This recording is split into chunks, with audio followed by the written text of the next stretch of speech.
All right, so it is 6 o'clock on June 18th, and I will call the meeting to order.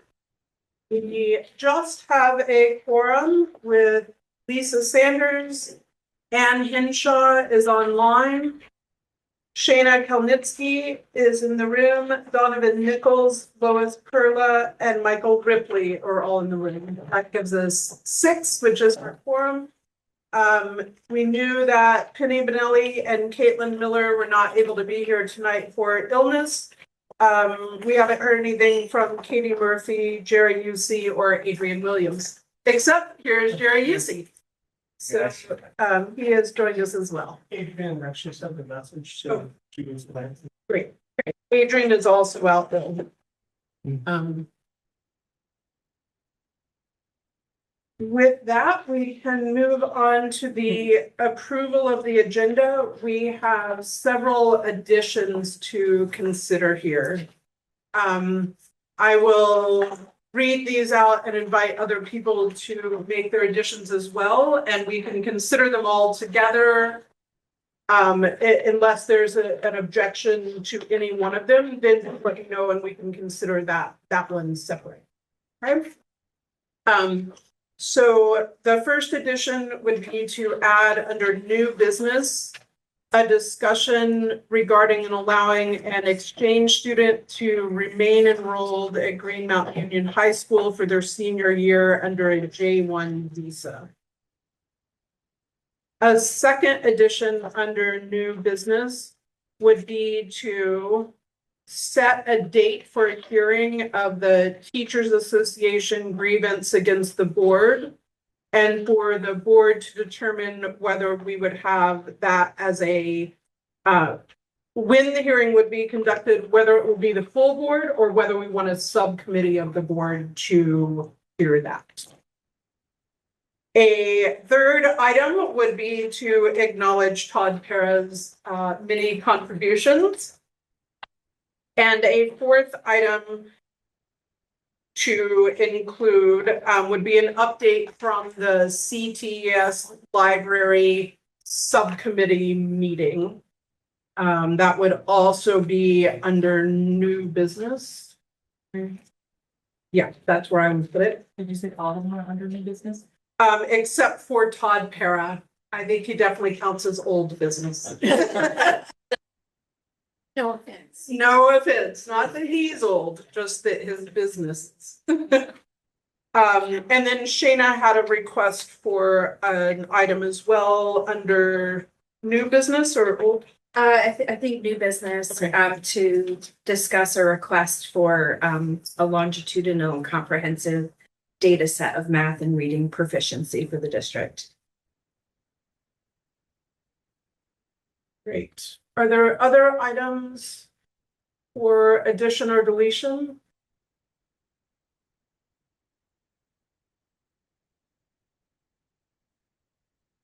Okay, so a board member could move to approve the agenda with all 5 of these additions, or with any subset of these additions, or we can repeat any of them that need repeated. I move we accept the current agenda and all have 5 additional. Great, I'll second that. thank you. So Jerry moved that we approve the agenda with all 5 additions. Donovan seconded, and Ann did as well. Okay, any discussion of the agenda or agenda items? All in favor? Aye. Any opposed? Okay, we can move ahead with the agenda with those changes. That brings us to approval of the minutes. And I think we do need to do these one by one because I know of at least a few corrections. So let's start with May 21st, regular meeting minutes. Anne? I've got a correction. Emma Vastola is misspelled, and Robert Need in the May 21st. Yep. That was Emma Vastola Yep, And towards the end. And then Robert Need, his last name's Nied.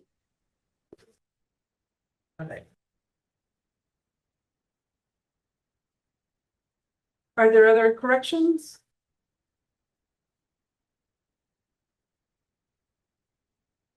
Okay, is there a motion to approve the May 21st minutes with those two corrections to the names? So moved. And is there a second on that one? I'll second it. Great, so Jerry moved to approve May 21st minutes and Michael seconded with those two corrections of names. Any discussion? All in favor? Aye. Any opposed? Okay, those minutes have been approved with the corrections. That brings us to the minutes from May 28th, the adjournment meeting. And I have two corrections for this one. One is just that we call it an adjournment meeting rather than an adjournment special meeting, since special meeting has its own rules about how we carry out that meeting. And the second is that under 12D community outreach members, I was neither nominated nor put on that committee. And so I shouldn't be on there. And I also have two corrections in the May 28th minutes if my last name could be added. great. And then if, Sophie, if you could change where you wrote Educator Justice Convulsion, if you could change it to Education Justice Coalition, supporting Black educators and students.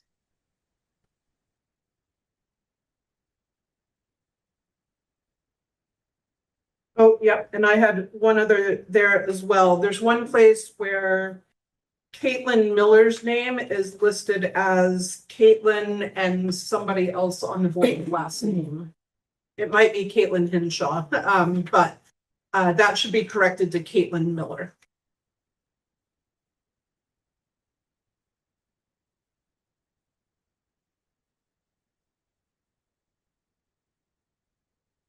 Good with the 28th? Make a motion, we accept it with said corrections. Second. Excellent. So that was Michael that made the motion and Jerry that seconded. I abstained from voting because I wasn't at that meeting. Got it. Lois is abstaining. And Sophie, if you need a list or typed out version of those corrections, let me know because I do have them written down. So any discussion? And all in favor of approving the minutes with those corrections? Aye. Any opposed? And Lois is abstaining. And with that, we have the approval of those minutes. And then we have the June 2nd PCB informational meeting minutes. Any corrections on that one?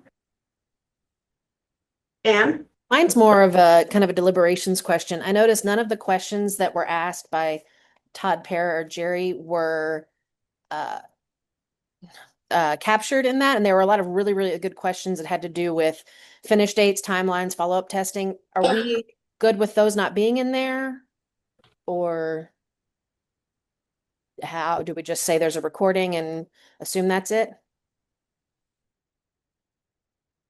I think consistent with what the board asked for in terms of minutes last time, we would be asking for that information to be in there. So let's table this one, or that's what I'm suggesting. The board can, of course, vote how they please, but we could table this until we can see those additions. So this would be a motion to table if we want those to be more complete and include the questions and responses to Todd and Jerry's questions. Okay, so can I make a motion that we table these minutes for approval until we can have a discussion about what we'd like to see captured from the meeting in terms of the questions about the remediation project? Yes, so this is a motion to table. Second. And that was seconded by Lois.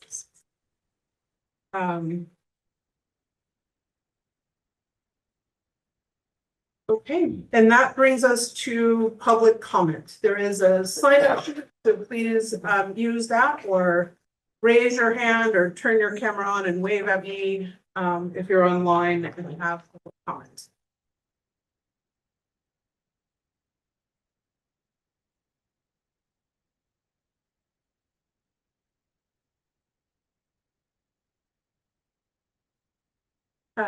Mary, go ahead. You're still muted, Mary. Good, thank you. Good evening, everyone. Thanks for just giving me a couple of minutes. I wanted to follow back with the board after my attendance at the last board meeting. And my hope was to actually explore more of the needs around the conversation around hazing, harassment, and bullying and school culture, some of the things that we talked about at the meeting that I attended.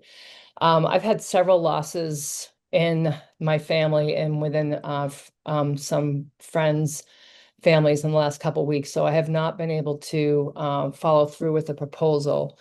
But I did some thinking about this morning, and here's what I would like to propose, and then I will leave it, since I know this is public comment. I'll keep it short, and I'll leave it to you all to discuss further.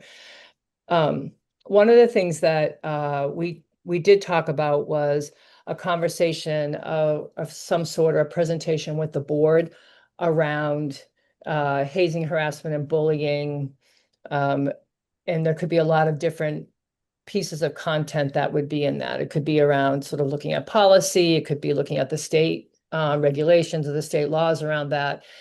And it occurred to me that I was not really clear about what would be most helpful for you all in that presentation. So I wanted to pause on moving forward until you all have a chance to talk with each other about what would be most helpful for you, given that I know you have a lot of other things that are pressing matters. But this is also, as we know, very pressing, and I want to support the district in the best way that I can. So I think a conversation within the board around what would be most helpful in me bringing some kind of presentation to you all would be helpful for me in planning for that. The second piece I want to offer, which I think is also a conversation for the board, but I think also a conversation for Superintendent Millington and the leadership team, is thinking about what professional development opportunities, training, education is available to the staff across the district. And I'm willing to come forward with a proposal around what would be some options and opportunities for that kind of professional development and training for staff and faculty. I mean, as much as it is important it is for the board to understand, particularly around policy and procedures, and to make sure that feels well thought through and that people feel educated on what the protocols are and how to implement them. It also seems really important to give staff and faculty and others in the district an opportunity to really work around these issues of what do we do when these things are happening in our classroom or in the hallways or in the cafeteria. And that's typically what I'm hearing from educators across the state right now, is they're just looking for some tools and some support around how they have these difficult conversations with students when they are happening. And what we know is that when we do some of that education and that work, we actually begin to see less incident reporting and less of a need to have to go through those processes, because we are supporting our kids in better understanding what the mistakes are that they're making, or what is the language that they're using, or the behaviors that they have that are not acceptable, and use it as an opportunity to further their learning. So I'll stop there. Those are a couple of things that I wanted to offer tonight. And, I look forward to further conversation. I think there's some incredible resources that we could bring to the district.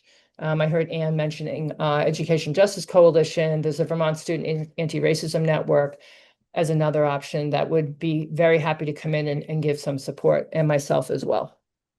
Thank you, everybody. Thank you. And anybody else online or in the room? Okay, we will head on to administrative reports. Starting with student reports, I think that they are free for the summer. And so we don't have any of those. We have received the superintendent's report, the principal's report, the facility report, the curriculum report. Was there a financial report? Yes, and the financial report. So all of those are available. Are there any questions or thoughts about the reports at this time? Go ahead. Yeah, I just wanted to add on, the last one of my principal's report was our transition over time, 2031, to phase in the graduation requirements. So I was hoping just to give you a quick overview of that one rather than just put it in the report and hope that everybody understood it. I know Pam has come in tonight to support any questions or thoughts on it. So, Lane, do you have that? Do you have that slide that you can put up? Again, I grouped it together. Pam and I have been working on it for a little while, on and off, and looking at the sort of not demands, but what they want us to do, and how we might get there, and what we're doing now, and how we don't go too fast to leave some kids behind, etc. So,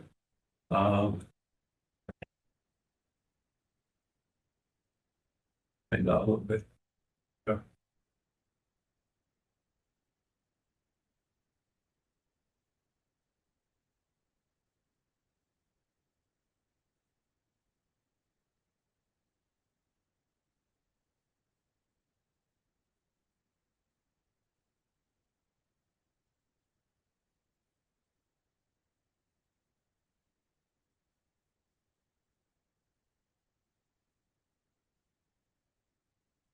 So again, I'll just go through them, but starting at this year, we currently have 21 credits that students must achieve in order to graduate. The denominations are there: 3 math, 4 English, 3.5 social studies, 3 science, etc. Moving down the list, and 40 hours of community service. And it stays somewhat similar. We upped our electives because we believe that the state are looking to end up with 22.5. We had conversations before they came out with that. Our goal was to get to our 24 as of 29 and 30, and making sure that students include in math, algebra 1, algebra 2, and geometry. In social studies, making sure that we include US history, world history, and civics. There's not a great variation, but we're going through from 26 to 27. It will go up 1.5. That's basically electives. To 28, it'll go up another half, where we're formally putting in financial literacy as a requirement. Right now, just about all of our kids take financial literacy, and I can speak better than that. Oh, there you go. Yeah, no, I'm just looking, this first time seeing And, this in this format, so just looking at, so I can answer any questions. Don, before you go on, can you say what a credit is, what that means in terms of time? Okay, the state are moving, in the days gone by, credits were normally measured by Carnegie credits, and it was 120 hours per credit, 60 hours off credit. The state, when I went to a conference in I don't know, was it first half of this year, when they were talking about it at the state level of having credits but not focusing on time. It was more about the content and the experience. So again, they've moved away from Carnegie, but that is my best example of a credit. It's a unit it's a course that students will take. In our case, they'll either be over a semester or over a full year, depending on what course it is. The half credits would be taken in a semester in half a block, where we have civics and financial literacy marry up pretty well, where they can be taken alternate days. And say the state wanted to have a nice bundle of credits that you need to earn based on core, the electives, health, PE and health were increased to, and creative arts were increased in their line from 1 to 1.5 based on what we currently do. So we are scheduled to go that way in 29 and 30. So that when 31 rolls around, really we're there. We're pretty much there. Other than in the math, and the state requirements are actually low. I feel they're kind of lower than ours because they're Algebra 1 and Geometry are the two major core math courses, and then they talk about statistics or data science, and then one elective. And the +1 elective is becoming more common where students who go to given technical centers earn in some courses. So, for example, in horticulture, I believe they earn part of their credit is a math credit, and we can count that as that 4th math credit for our kids to graduate. I don't know if I missed anything, Pam.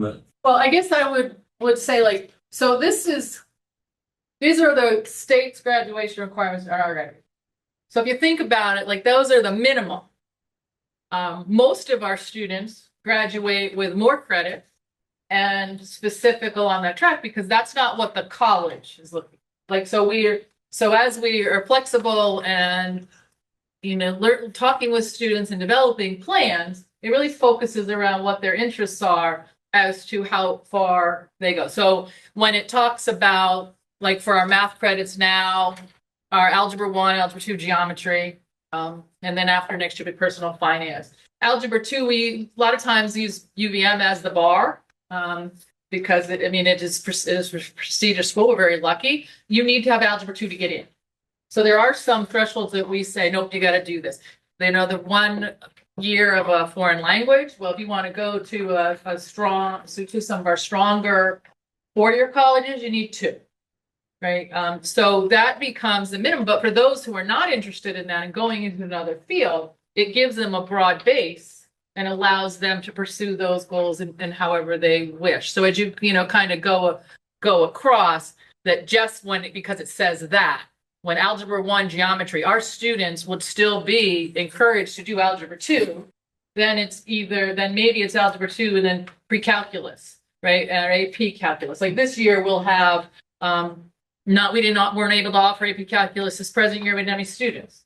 Next year we'll have 9 doing AP calculus because they went through an Algebra 2 pre-calc and will be ready for maybe calc. So those who it's there, I think the ELA, some of the wording in the AOE is a little bit different. The credits, U.S. history, world history, and civics, where we offer civics presently as a half a credit. Presently, we do World History 1, World History 2, U.S. History, and then civics. Those are all our 3.5 requirement. The state is saying U.S. History, World History, and civics all as 1 credit each. So that, and so, that's what the state is. There's still conversations within our department, like world cultures, like that we feel the department feels that's important. So those will be offered. Potentially the sciences, physical science, life sciences, biology. To go to a strong 4-year school, you need to have 4 years of a science and 2 of them at least a lab science. So those things can happen. But when our students go to the tech center, you're interested in the culinary program and you're part of the 2-year of a culinary program, and then you're going to look at Paul Smith's to go into their culinary pastry program. That's all within the tech center, is very supported by them on that path that goes there.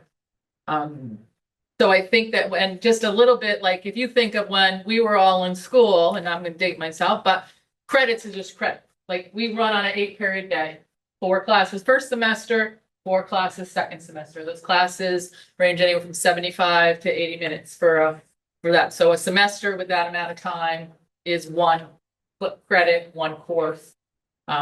Then then the half would be splitting that in half. We split our phys ed that way. In one of those blocks, half is phys ed. So it's that, and then elective credits. Elective credits are also everything above the requirement. So if a student, where it says 3 maths, but a student takes 4 maths or 5 math, those 2 go into the elective. That's kind, I mean, it's kind of a weird word, because we also use electives, meaning specials like woods or art or things like that. So, but when that case, it's above and beyond the required graduation requirements that equal that. But yeah. So we were pretty pleased. We went to the meeting. When we looked at our requirements, we looked what the state had. There's not a lot, half a PE there. I mean, we'd already put in foreign language, so. But Great, thank you. you're welcome. Any questions at this point? Yes, Anne. Can I ask questions about one of the reports, or do I need to stick to what Principal Broadley just showed us? Yeah, any of the reports right now. would be Okay. great. And I think this was in I think it was in Principal Broadley's report, or maybe the curriculum report, but I was really happy to see the facing history and ourselves curriculum was included. And I was just and I was just wondering if we had always used the IRIS ethnic study curriculum model in our district, or is this a new thing? I can answer that question for you if you allow me. That would be great. Go for it, Louisa. So thank you so much for bringing this up. The last year we did a lot of training on the IRIS standards for the leadership team, the district leadership team. This year, as I started the curriculum mapping to realign all our standards from pre-K through 12, actually I am embedding the IRIS standards within that alignment. So I'm really happy that you brought this up because it's so important to me and it's so important for our teachers as well. Thank you. Thank you. And I guess my last question would also be, is there a way to see, Louisa, where you are doing your, the mapping and like the scaffolding and such, is there a way to follow along? Because I know it's going to be a several year process. Is there anywhere for the board to follow along to see kind of how things are? I plan on bringing it to you probably at the reopening. I have done a lot of work, and especially in the past months, and importantly, I will continue this work on the second or third week of July. I have a group of teachers who are committed to helping me with this alignment. I can show you where we are with the master alignment. It's a skeleton. It's coming along really beautifully, but I think I will have a presentation for you to show you our progress. My ambitious goal is to have the master alignment for ELA, math, and science done by the end of the summer with unpacking the standards. ELA, I already finished the unpacking of reading K through 5 as of a few days ago with 2 of the reading specialists in the district, the math K through 5 and the unpacking of the standards. I'm actually very pleased with the work, but I want to have a little more time to meet with a larger group of teachers to do individual grades alignment. And I plan on doing this in July with some federal funding to give a stipend to interested teachers in joining me in this work. Awesome. I can show you what it looks like now, but it's really a gigantic document. It's a very large Excel spreadsheet, but I mapped all the standards. I used hundreds of documents that existed already in the district. I aligned them to not just the Common Core, but all the graduation requirements from the state. I used Achieve the Core. I used as an exemplar some of the highest achieving districts in the state and the blueprints of suggested bid cap alignment. So all in one document. That's It's a lot. impressive. It will take some time for a master alignment, but we're doing well. Thank you for that. And I meant to follow up with the IRIS question, but with the IRIS ethnic study curriculum, the model, I read in the report, so this is new, right? This is something new that you brought? And well, it's not new Yeah. as the different initiatives. It's Yeah. new in the integration of, in the teaching practices. Yeah. And I'm going to do more. That's awesome. It's Thank you. very dear to me. I did a lot of training, even as a principal in my former building. I had 2 teachers who actually won the Roland Foundation Scholarship for continuing this ethnic work, and it's very dear to me. But last year, the leadership team received the training on the IRIS standards. Now we need to do the implementation. They know the IRIS standards, and we had a group of teachers attending the ICWE training offered by GSP and supported by the state. There was also on ethnic standards and best practices in teaching. So it's all in the works. It's pretty amazing. Thank you so much. Thank you. I was excited to see it. Thank you. Lisa? Yeah, go ahead. Okay, for facilities, I'm gonna be real quick because I'm gonna skip old business and new business because I'm gonna leave right after this. Oh, So, if was anybody here who was here for graduation at the high school? Okay, have to thank a bunch of people, right? It's beautiful here every year. The custodians do a ridiculous amount of work, and without our guidance department here and Pam and her crew, that graduation doesn't happen the way it does. It's nice to see 650 chairs out there. It's a lot of work. It was blistering hot, and you had a board member that stayed and helped build every single one of them. So thanks, Mike. Mike has done this every single year for the 10 years that I've been here doing graduation. Mike doesn't leave until every single chair is picked up. So Mike, thank you. It's always nice to see you out there, and you get to work with them a while. If anybody's been down through the hallways, PCB mitigation is in full swing in one day. These guys are unbelievable. I am more than confident they feel by end of July, this project will be completely done. And just from speaking to the project manager, this is going to take off like wildfire. These guys are very professional. They're on it. They know what they're doing. And I'm more than confident I'm leaving this in good hands. They started a boiler project as well today. So everything is good. I've met with Bob more than once. Bob's away taking care of some personal business. Bob Worley, when he gets back, he will hit the ground running. Been in contact with the new athletic director. We're hoping that he hits the ground running as well. So lastly, I want to thank this board. I didn't get the chance to talk to the TRSU board or LMH. For all the years that I came, did a lot of meetings, and I don't think I was ever turned down when I came for a capital improvement project. Ever, not one time.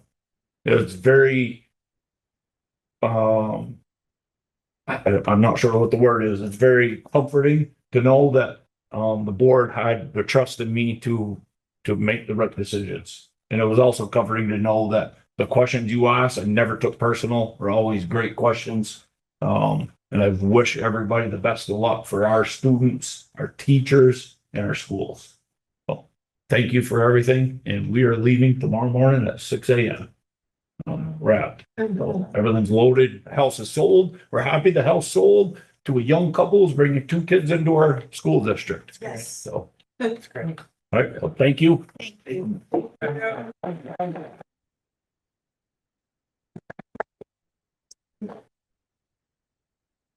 Before you walk out the door, I also move that we officially thank Todd Para for his service to the district and all of our kiddos and families. Second that. And there's a second from Jerry and everybody else.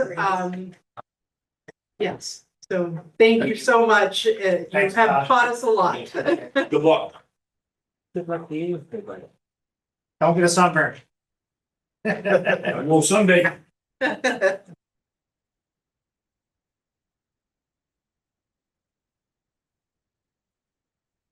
Okay, that brings us, Well, Oh. almost. Yeah. Forgot to ask one thing. Lane, I haven't heard any mention of the special education audit lately. Is that still is that still ongoing? So she's wrapped it up. I took a preview of the draft. earlier this week. We've got the final report just came in today, and the admin team is scheduled as part of its strategic planning to kind of start a big review of that on the 22nd and 23rd of July. Awesome, thanks.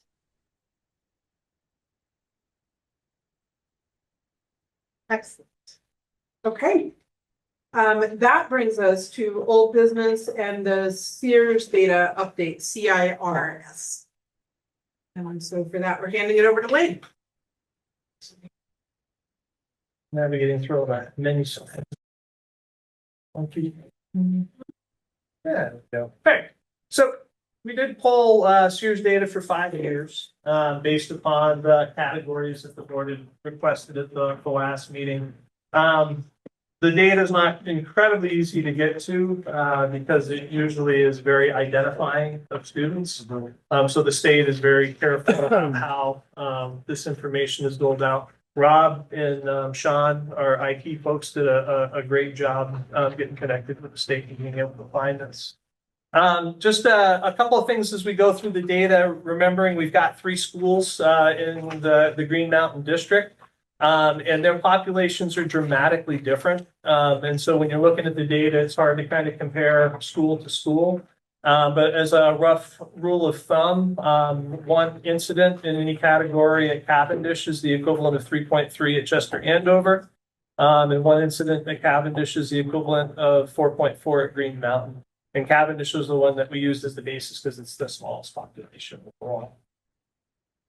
Green Mountain High School, so the categories the board was interested in was suspensions, expulsions, HHB, hazing, harassment, and bullying, violent crime, and weapons possession.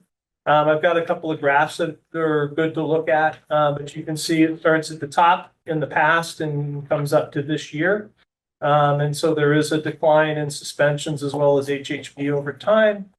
We had 1 expulsion, which was actually last year. Expulsion in Vermont doesn't mean what it does in most states.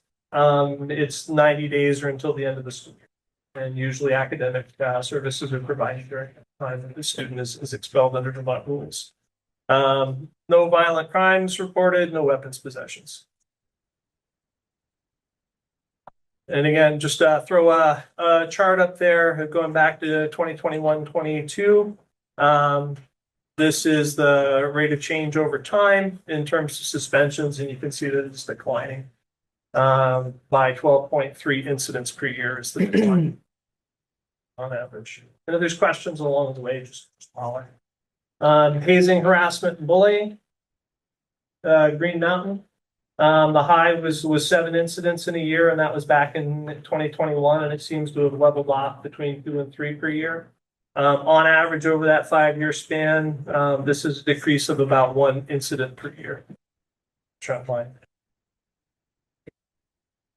Chester Andover. What was interesting was the high years for suspension. Actually, at all 3 schools that you'd see were either 2021 and 2022. It all declined from there. They did have 1 weapons possession back a ways away, 22 and 23. And then you can see the HHC data, no expulsions, no violent crime. And in terms of their suspension data, it's almost flat, it's declining a little bit over time. And those would all be in-school suspensions.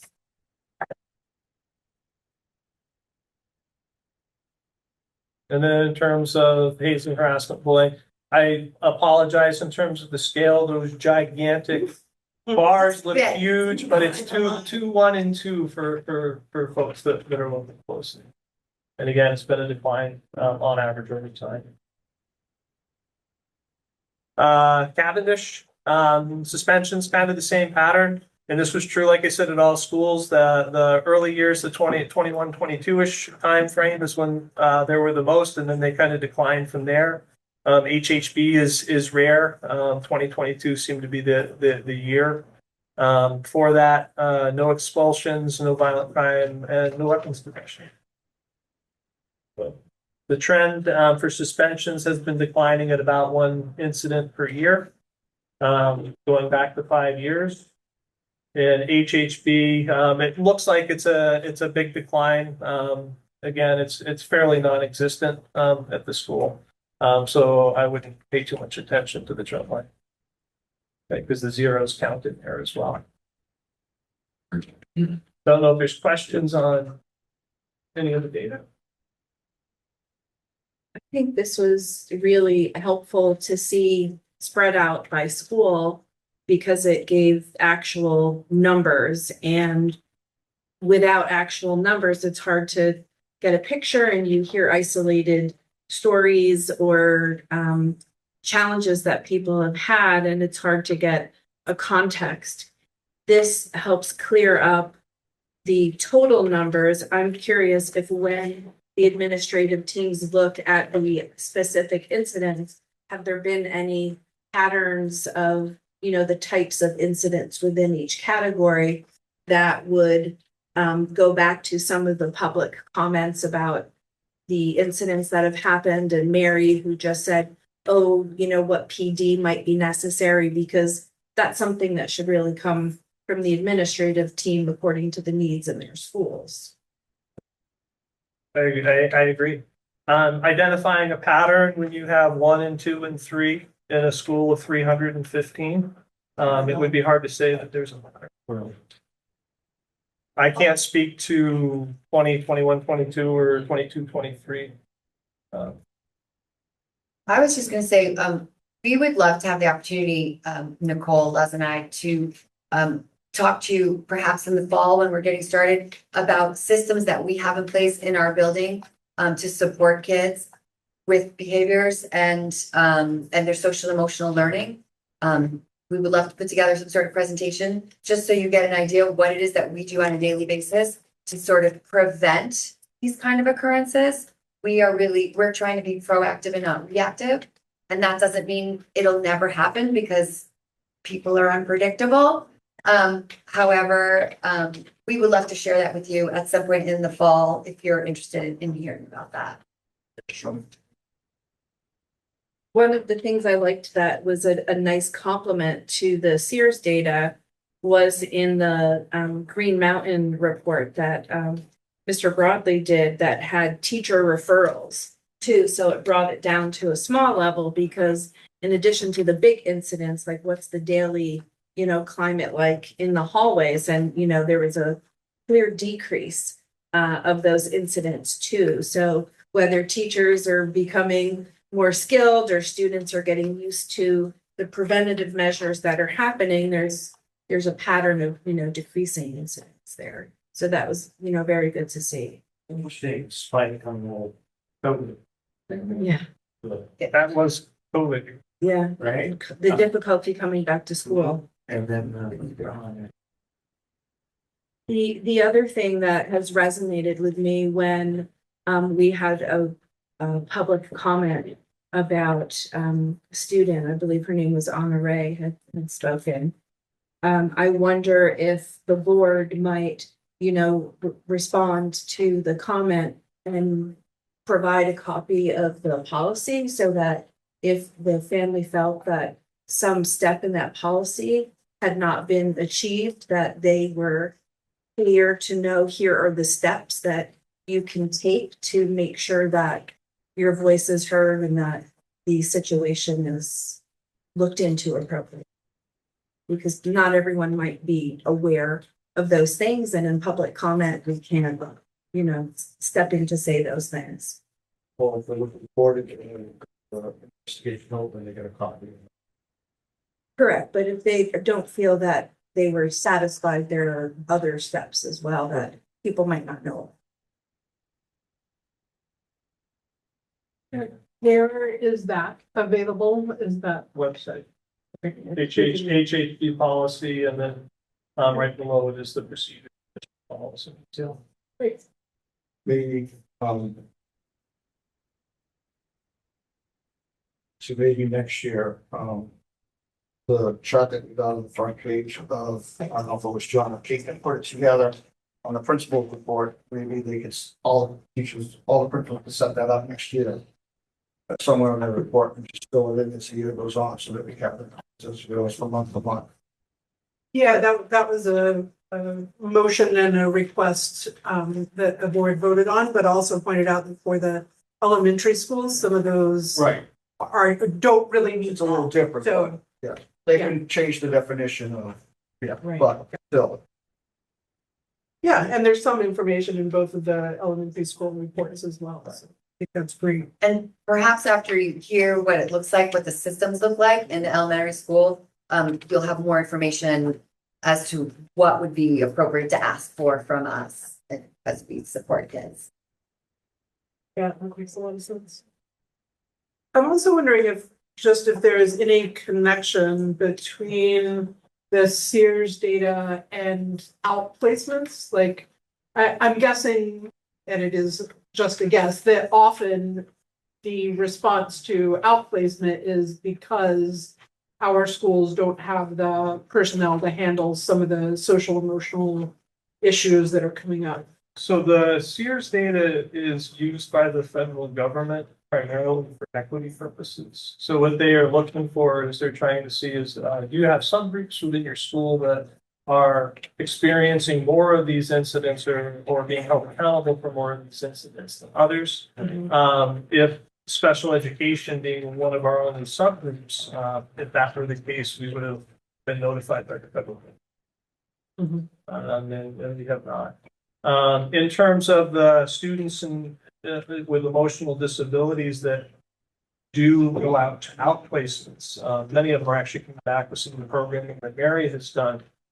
And I think it's true across Vermont. The needs of those students are not the typical training that teachers get, even special education teachers.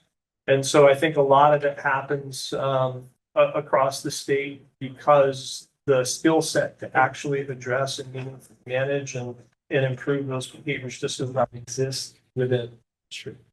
And so the goal is that hopefully in the outplacement that they are having connection with people who are specialized in those areas. But one of the problems with Vermont that we talked about when they were talking about the CISA model is the idea that even those larger organizations can't acquire those people either in the state.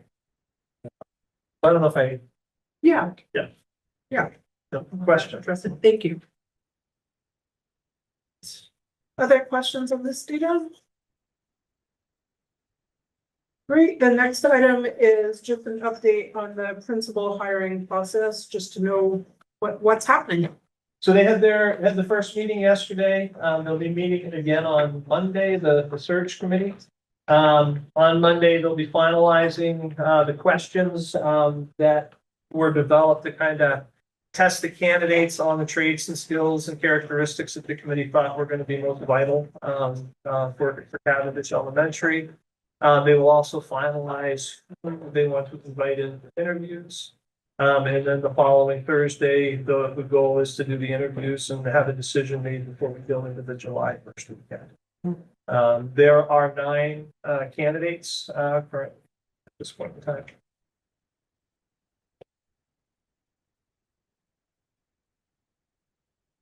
Any questions? Yeah. I'm sorry, go ahead. I think I interrupted somebody. How many are in our current? Our current district? Yeah. Living or working? 1. Yeah. And Anne? On the search committee, I know that we'd had some public comments in the past about this. Are there community stakeholders in this search committee?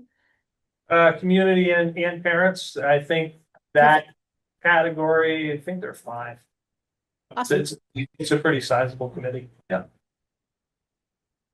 And how does a search committee, like, how do you go about, actually, I can email, that's not really important. Never mind. Thanks. Roughly how many people are on the search committee?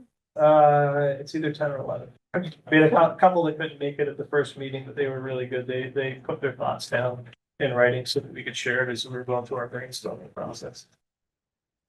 Actually, I'm going to ask, how do you find people for your search committee?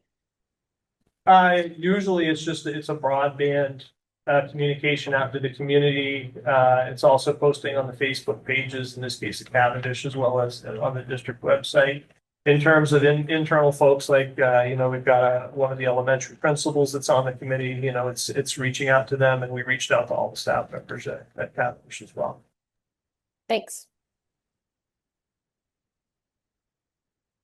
Okay, that brings us to our mandated policy on school and community relations. This is a third read, specifically because there was some changes requested to TRSU by the TRSU about the definition of parent and guardian, and those have been fully addressed such that the TRSU board were happy with it.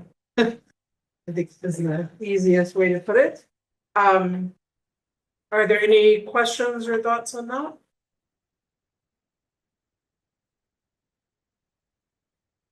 Or actually, a motion would be great, and then there's still time to discuss after that motion is made. I'll make a motion that we adopt city, school, and community relations policy. Parent family leave policy. Working. Corrected. Great, so that was moved by Michael and seconded by Jerry. Is there any discussion? All in favor? Aye. Any opposed? Okay, so we have adopted that policy.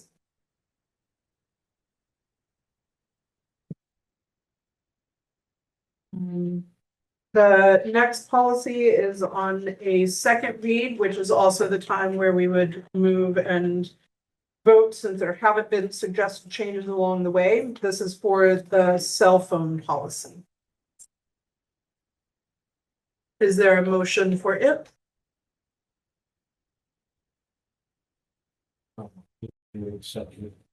I see. So Jerry moved to accept the cell phone policy and Lois seconded. Any discussion? All in favor? Oh, go ahead, Michael. No, I'll let it go. Okay. All in favor? Aye. Any opposed? Okay, so the cell phone policy has also been adopted. The next item on old business is about the climate survey, and this is really just a discussion about two different things. One is increasing participation in the climate survey, or whether we just want to ask administration to put in efforts to increase participation in the climate survey. And then also a discussion of the form in which that data will be presented to the board, to the community, and will generally be available. Is it open? Yes, please, Jane. So I thought a lot about this because there weren't a lot of responses to the questionings. And in order to have good information, like we just saw in the Sears data, to make decisions, that data is important.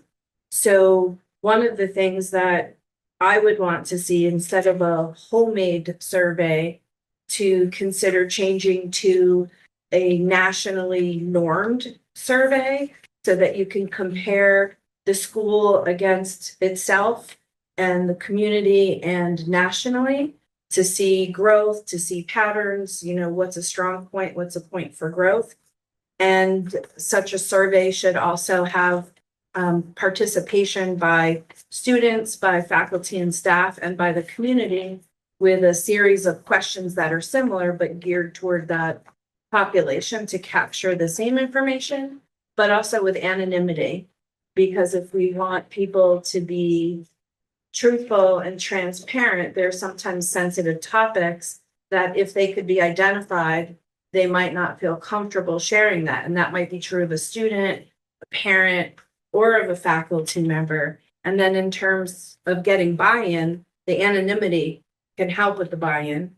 The level of scope of the survey could lead to buy-in. And then if we consider the calendar, like, okay, all the kids in grades 3 through 12 are going to have it scheduled in their homeroom or their literacy class, whatever that is. Administrators know their buildings best. That's their thing to decide. And then, like when is open house or when are parent teacher conferences, so that a kiosk could be set up with iPads or Chromebooks so that families are encouraged to participate and they can easily access it in a few minutes when they're already in the building, or if there are other community events to really, get the word out there, support it, how important it is.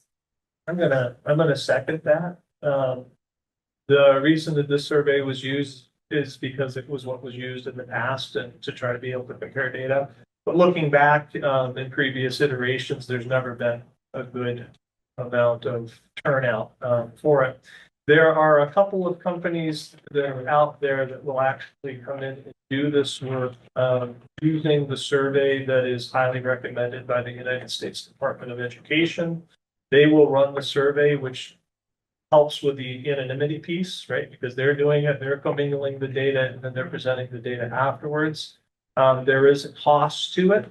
If the board is interested, we can research. What I remember in discussions from probably right after COVID, because the state was supposed to develop its own survey for everybody to use and never did. I think the cost of having them come in is probably for a district our size about $5,000, which could easily be built into the budget. So yeah, I personally prefer. Does their survey allow for kind of free response where we need people to do same because I found those very entertaining.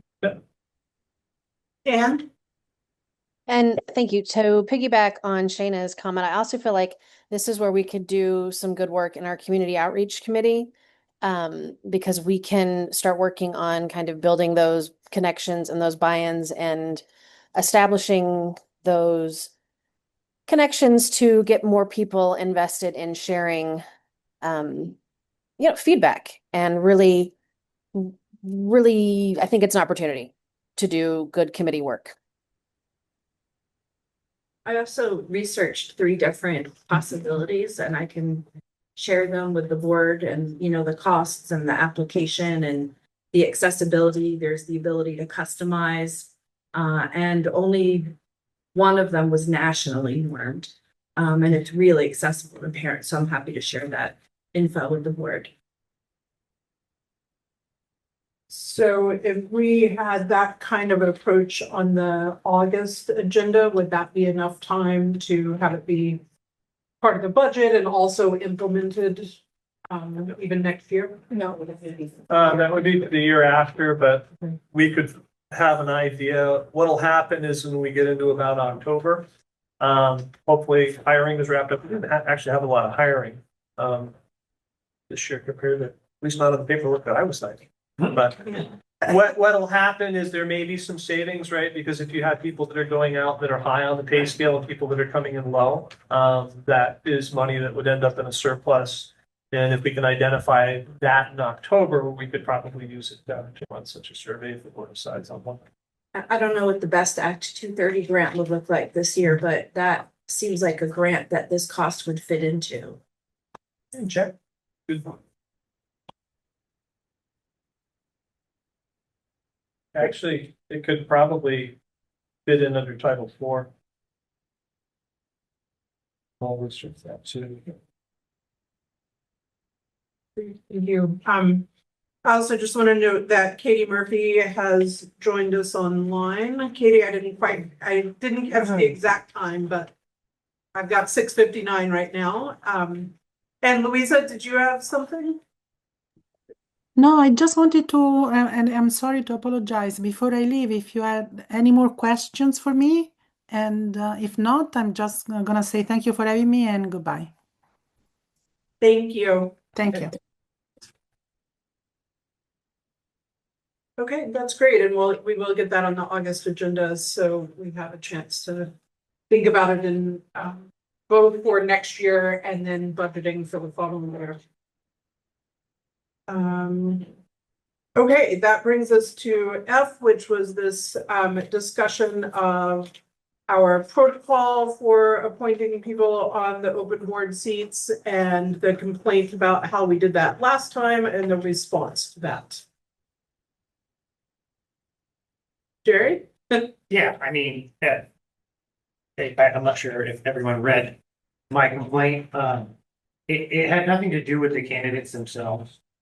It had to do with process that we followed during that meeting to placing them on the board. And in my complaint, I asked, I think some reasonable things. I wanted a clarity from, our own board's legal on whether that process was accurate. And I think it's important because if we have interim members who are sitting on the board, taking votes and making decisions for the district, we should be pretty clear as to whether they're there properly. Because if not, and they're voting on matters that could open the district up to things that could be bad. So, that was the point of my complaint, was the way we went about that whole process just seemed, like I said, a little bit sloppy, kind of rushed. And I feel that night there was multiple board members who were kind of confused on what we were doing and how we were executing that. So that's what I would like to see, just whether we, number one, did that properly, and going forward, making sure that we have a pretty clear path for doing it. Yeah, and so I think my main response to that was, number one, to invite Jerry to bring it to the board rather than only to Lane and I. So we can certainly, we're doing that tonight. And then the second big piece, that neither Jerry nor I nor any other board member can just decide that that we're not going to act on a vote for some period of time. Yeah, so in that complaint, I didn't stop the oath of office. I suggested that we pause it, but I don't have the power to do that, nor does anyone else. It was just part of my suggestion, and I guess for me, I was a little disappointed that it took as long as it did to get it to the board or in front of the board. Because I watched that meeting back multiple times, and it was pretty confusing how we executed that vote. Personally, I think the most confusing thing about the way we voted was by voting in a group. I think we should have voted for each candidate separately, and I think in the past, and I don't know that we've ever had an instance where we've had more than one position to fill at the same time.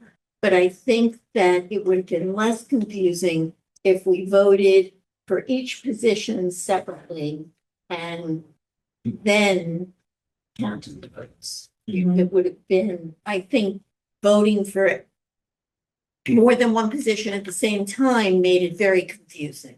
And that's kind of what happened, because initially we heard a motion on Ann, and then it morphed into, it wasn't just Ann, it was everyone. And that's when it kind of went off the rails for me. And we heard that motion and there was no second ever. And I watched the video back multiple times to be sure, and there wasn't. So that's where, I don't mean to get into the weeds on the details, but we have to be sure that we're doing it properly. So it might be helpful to just list the procedure step by step and just follow that procedure in the future when it comes up.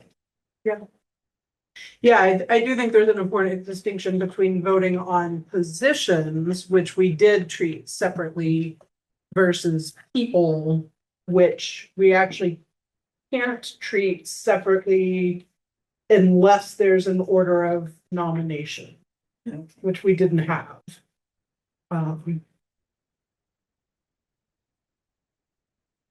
Go ahead, Ann. I'm also confused as to why we went to the town clerk to ask for the oath to not be given as opposed to in the next meeting bringing that forward. So I can respond to that. I actually didn't. I just copied the town manager on the, because I thought the town manager should be aware of the situation. That was it. I didn't directly tell the town to withhold, buffs.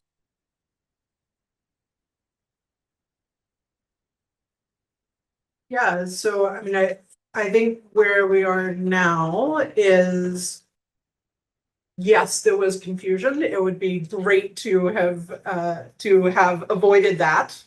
But we didn't. And there was also no objection to the process or the vote at the time, even though, also in that recording, there were lots of requests for that.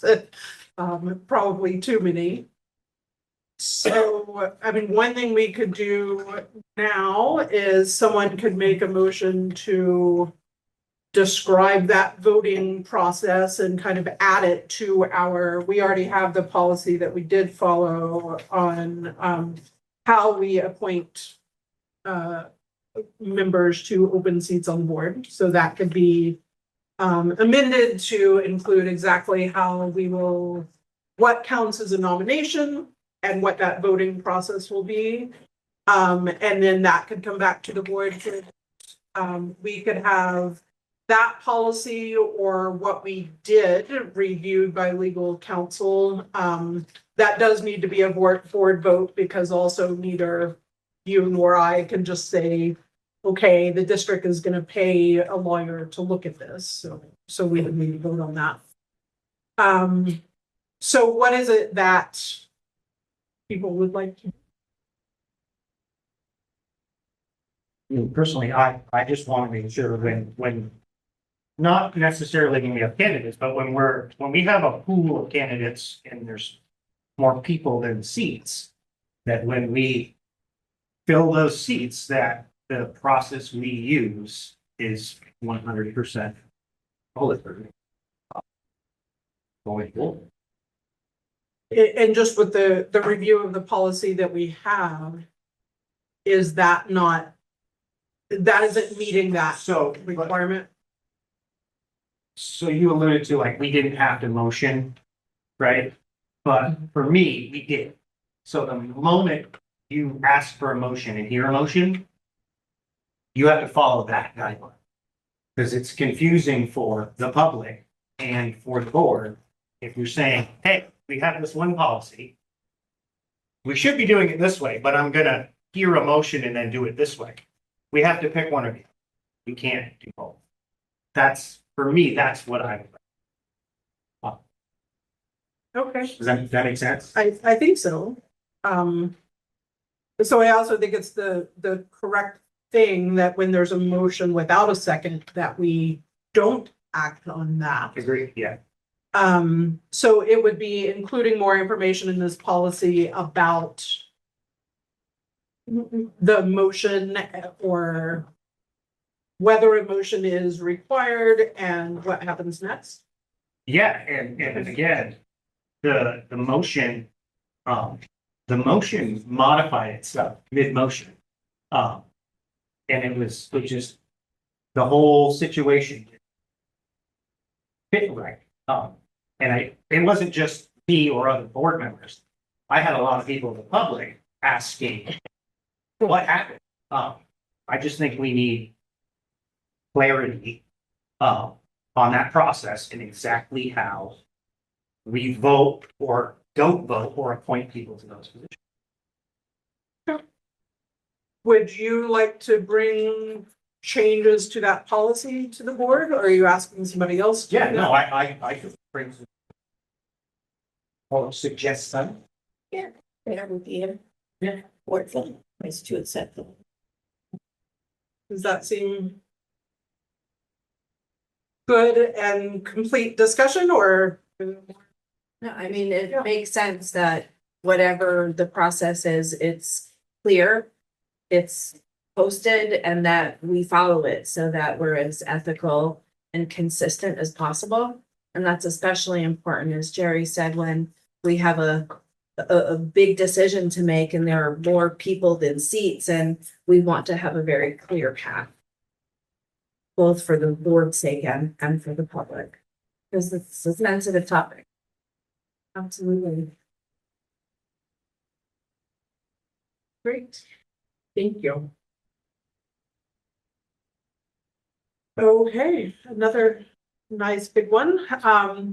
So in our last meeting, we discussed the possibility of whether we are moving forward with policy governance or not. This is also the case where, we did vote as a board to adopt policy governance. So since there's nothing kind of wrong with that vote, we can't just re-vote on the same topic. We can if there is new information coming up. So we could say, given our experience, we would like to consider moving forward with something else, or pausing policy governance for a period of time while we look for these alternatives, or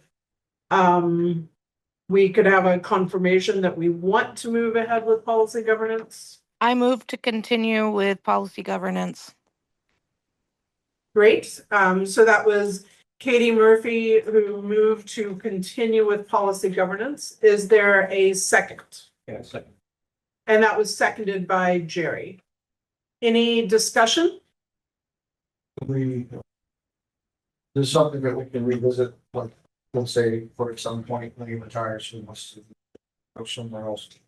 We'll get a new superintendent, and revisit how we want to manage that. Because right now, I'm in support of that because of how much I trust in him, but when we get somebody who might be different, until we get to know them.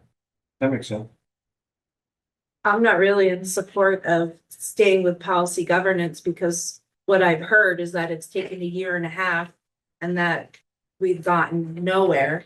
And Lane and the administrators have put an incredible amount of time into an instrument to measure some things that are not actually measurable and subjective, when there are much more concise and clear instruments that could show things that Lane and his team are already achieving, and much simpler and clear to both the board, the school personnel, and the community.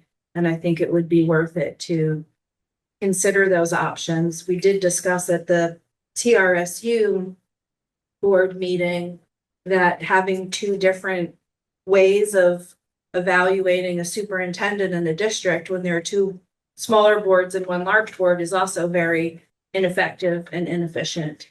And we owed it to the superintendent to have the feedback in a timely manner.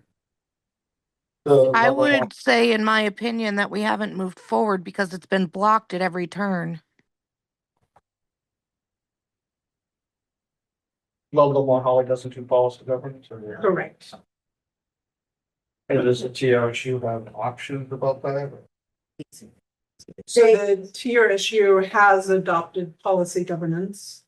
TRSU is the board that's responsible for evaluating the superintendent. Ludlow Mount Holly has not. And policy governance, just philosophically, having worked with it under it for 7-8 years at OSSD, it can be a good system. I would argue that kind of in doing a lot of the work with the executive limitations and beginning to work with the ends here, policy governance came in as a business model in the education. So when you develop ends for business, it's quite simple to do, right? The 50 payment processors on the floor will do 51 payments an hour instead of 50. It's a real clear, when you give me an end like we want students to be adaptable, there is no easy measure. And you have not been clear with me beyond the word adaptable what that means. And so I'm here grasping at what I think it does, and I try to apply it to You know, in this case, you know, I know that we've got work to do in terms of special education. So, you know, I latched on to that as part of adaptability, right? If students are coming off of plans, it means they're adapting to their needs. The other piece that was brought up with Ludlow Mount Holly as well as TRSU and was very straight up with them is nobody's been clear with me on what they want me to accomplish. And again, the goal isn't to overload, it's to figure out what the priorities of all the things that we need to work on are and be clear and say, okay, this year, these two things is what we want to focus on and these are the measurements that we use for it. And that's just as effective, it's probably more. But with that discussion, we better held by the TRSU board, where they have representatives from both Green Mountain and Ludlow, Mount Holly. To say, Lane, this is what we want you to focus on, because it'll help not only us individually, but also help the whole issue. If we want to do stuff that brings us. So, Yeah. so one of the issues there is Ludlow Mount Holly doesn't have beyond sixth grade. And so there are some really big differences in the districts in terms of what they might be looking for. It's still gonna Asking. help all our kids, it helps them, it's gonna help us eventually up here. We're not just the Green Mountain, we're the Green Mountain Unified. So. But the work on our own. TRSU board is specific to the things that are across districts. So Right. things like transportation and special education. And so it's not actually the TRSU board's job to say we're educating kids. So things like a math standard or a reading standard would have to be district. Yeah, TRSU, you know, standards for me would be, you know, are you working to get the budgets passed that they need to do what they want to do? You know, are you providing the appropriate amount of personnel support in terms of transportation and special education? Because they're kind of an administrative function, yeah. Go ahead, Ann. I started really watching when policy governance was being built, and I'm not sure I would classify or characterize people wanting to do due diligence or areas where they were confused as blocking so much as people wanting to understand what they were doing their first read on, their second read on, and what they had issues with. And so I watched quite a few of those meetings and attended quite a few of those meetings. And I can remember meetings where several members said, okay, wait, I don't, it was clear that there was confusion about what was happening. I think Lane, said it very clearly a minute ago, when if you're basing the evaluation on things that are subjective and not really measurable, thinking in terms of SMART goals, then how can you articulate what it is that we're looking for? So how's he even supposed to know what is a good job or not a good job? So I think we're making it so much harder than it needs to be. Yeah, that was also a big part of the discussion in formulating this portrait of a graduate is how little of it is measurable. And a lot of the things that we want for our students are not particularly measurable. So it might make sense in terms of portrait of a graduate, but in terms of holding someone accountable. Yeah, like can our kids read? Can they do math? Is the attendance increasing? I see incidents decreasing, school safety and health increasing. So those are really important things. How many kids are graduating and going on to something, either the workforce or education, trade, the military after? Like that's a sign of a healthy school system. And that's the superintendent that is moving that along. And that's what we should be measuring. The attributes can be from the portrait of a graduate or sort of like the frosting on all of that data. I mean, Donovan, you took the time to rewrite all the policies. What are your thoughts? I think policy governance is a great model, that it could work really, really well. I feel like the roadblocks that are being described, following policy governance to be met with responses that don't really align to it. The idea that the board always had to be the one changing policies and that no interpretation is bad doesn't really fit policy governance. Yeah, and I did front to back. I tried to rework the policy governance document, so I'm very open to having that discussion. I think that we can improve it quite a bit. More to Katie's point, and again, like I think us as a board need to be way better than we have been, and I know there's new members here. The tone that we set, you know, we would often go through first read and nothing would be said about changes or any issues. You know, and we would get to the point of adopting it, and then all of a sudden it was, you know, change this, change that. Which I get, right? If you have concerns, maybe they didn't pop up, but there was a lot of that was happening, right? We wait until the 23rd hour and then pull the plug. And it's not fair to Lane, and it's not fair to us as a board, the amount of time we've spent. So in either situation, whether we adopt it or not, we as a board need to be very clear on the goals and what we need to do and stop all the other.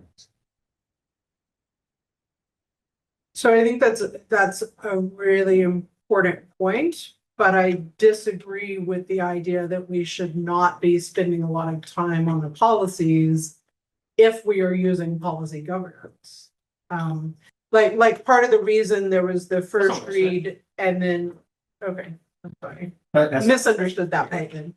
But for example, we had this really long delay between the first read of having policy governance started acting as if it was in place, but we never actually had that second vote. So there wasn't, we had never actually voted on it, right?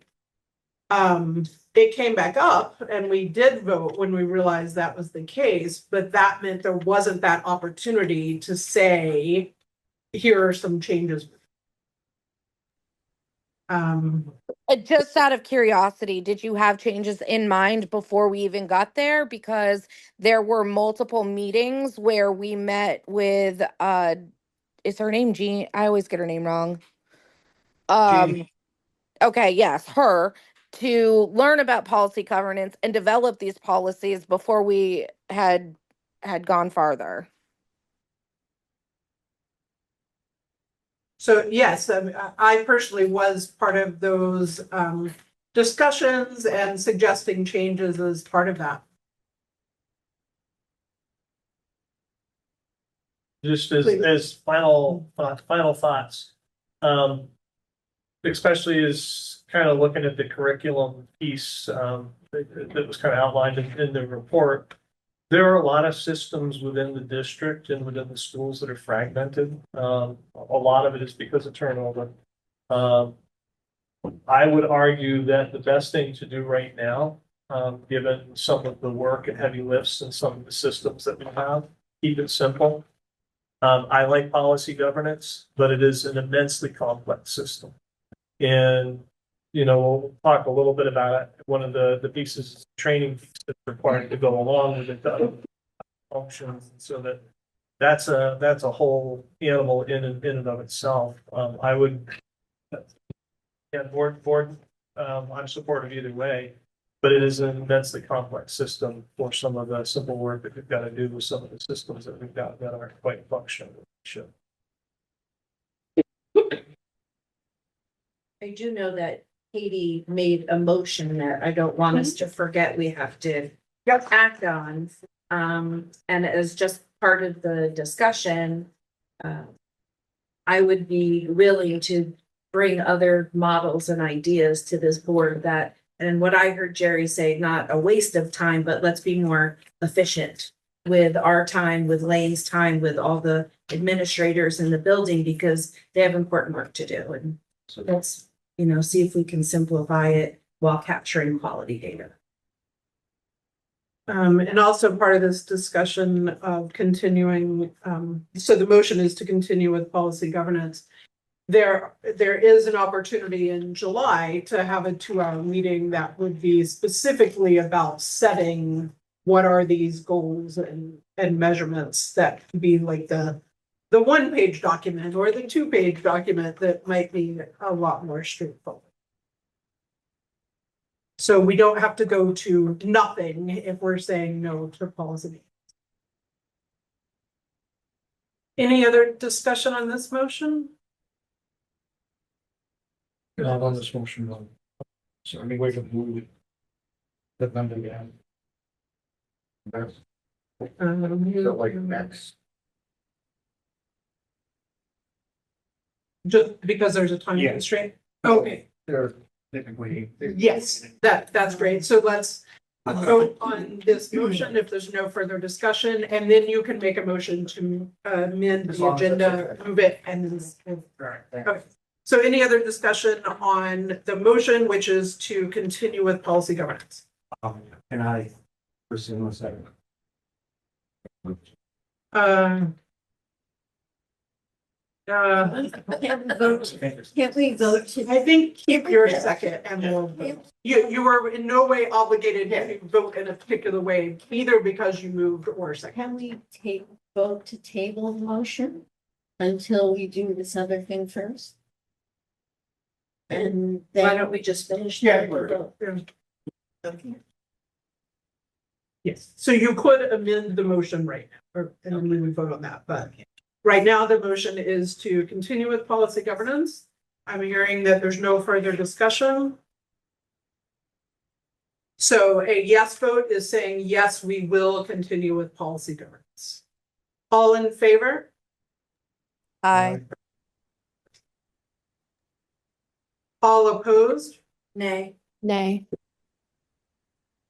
Okay, I think we need a roll call vote on this one, just because it's not unanimous. So we'll start with Anne Henshaw, I'm a nay. Shayna Kelnitz, Nay. Katie Murphy, Yes. Donovan Nichols, I'm gonna say yes. Lois Perla, Yes. Michael Ripple, Yes. Jerry Usey. I'm gonna say.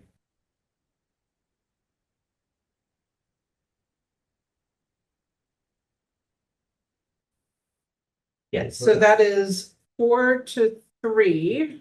And this is a case where a tie would mean it does not pass. And so this is technically, so this is a case where the chair's vote affects the outcome and that I am compelled to vote. Does that make sense, Jerry? Like 4-3? So it's 4-3 right now, which means if I vote, it could be 4-4. And that strikes down that means it doesn't pass. Right. So does that? Yep. Okay. So I'm voting and I'm a no. And so that means we do not have a vote to continue with policy governance. But Is that we all legal? vote to undo what we did before. So we're exactly where we were before we started. Sure. Please go ahead, Jerry. Obviously, you can vote whenever. My understanding of thought was if it was an actual tie, then you vote, not vote to make it a tie. Fail. Correct. Right. That's my understanding. Yeah, Robert's rules is super clear on that one. The first is that with boards of size 10 to 12, that's kind of the in-between line. With boards that are 10 and smaller, the chair always votes. With boards that are 12 and more, the chair typically doesn't vote. Just a perception thing is all. Yep, I do always have the option to vote because being appointed as chair doesn't take away my role as representing people on the board. But more than that, the Robert's Rules really does specify if the chair's vote would make a difference to the outcome, and that includes creating a tie. as well. It includes blocking. See, exactly. Say that again, Katie, we didn't understand.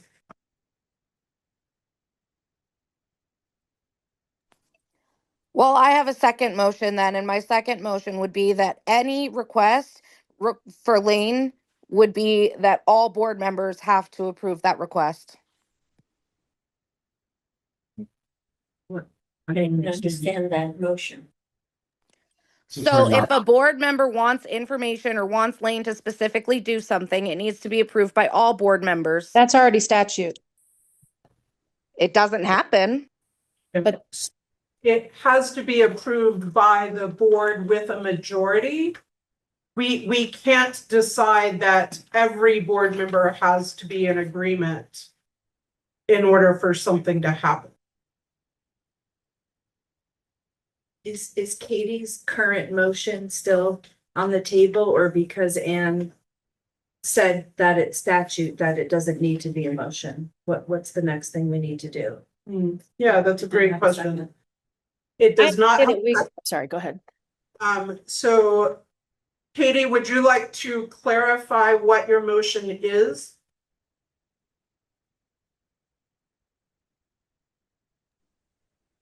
I would like the motion to be the majority for Lane to do something. And if it's not understood, I will take a moment to collect my thoughts and make it clear. Okay. So the policy of the board. What I'm saying is I withdraw my motion for the moment. Thank you. Can I make a new motion? Please. I would like to make a motion that we reconsider the process by which the superintendent is evaluated. And that would include to continue to consider the policy governance as well as other possibilities. And the ultimate tool would be approved by a majority of the board. Okay, so this was a motion made by Shayna. Please correct me if I state wrong. That in terms of evaluating the superintendent, we would consider other options along with policy governance. Is that the whole thing? And that any tool that we would use would be approved by a majority of the board. Yes, and that any tool used in the evaluation would need to be approved by the majority of the board. And that was seconded by Jerry. Discussion on this? I don't think it really changed anything, right? I mean, it's basically how that works anyway. It's that the board has to approve it through majority vote. So essentially, we're just asking to expand our option. Right. Yeah, so this would expand the possibilities for how we're doing that evaluation beyond policy governance. With hope for efficiency and clarity. Isn't the evaluation superintendent job of this irretrievable? It is, and they need to ask us for input in some way. So you're talking about your own evaluation. That's right, of what input we would be giving to your issue. Yeah.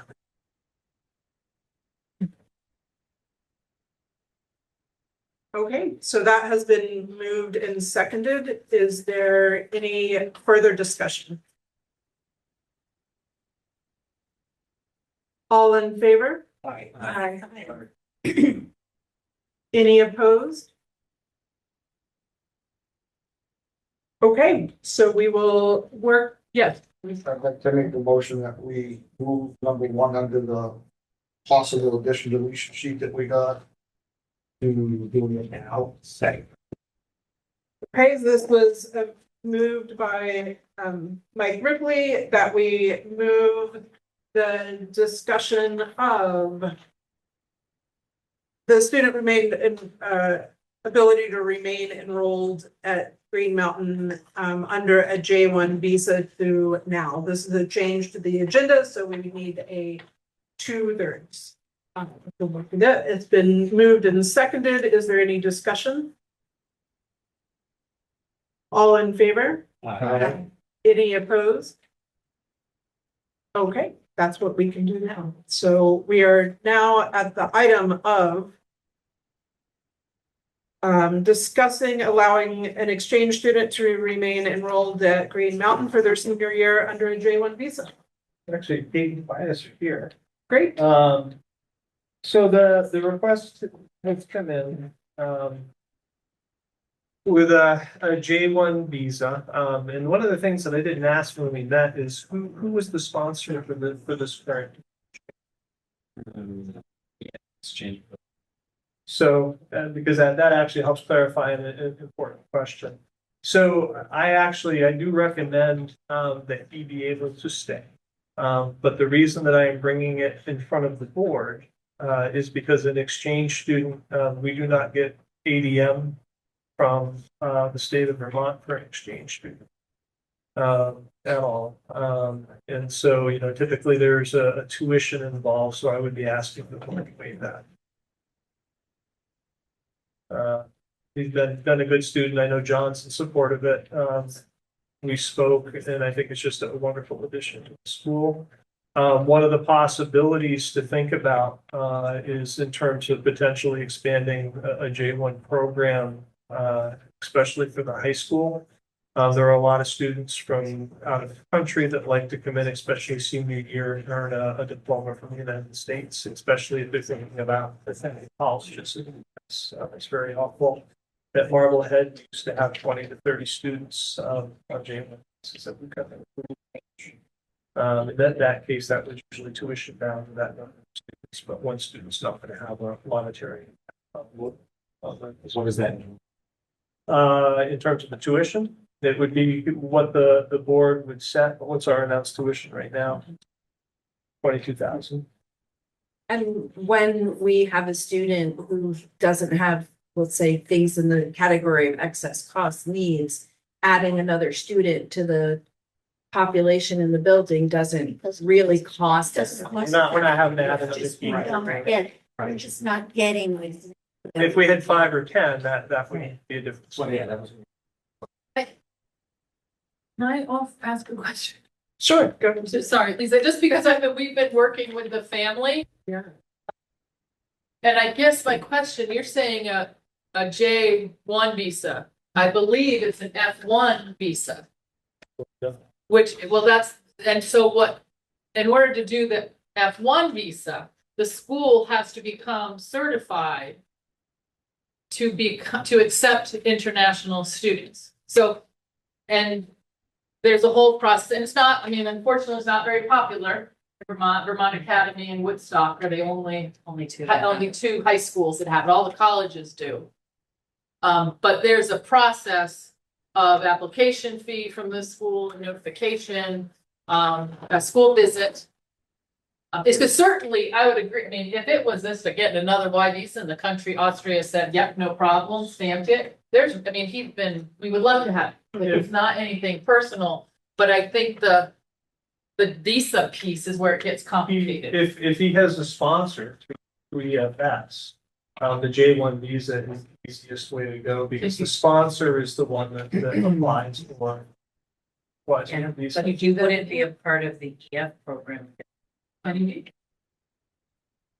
other piece of that is that you would have to pay the F1 visa. You pay full tuition. Sponsor look like? To do that.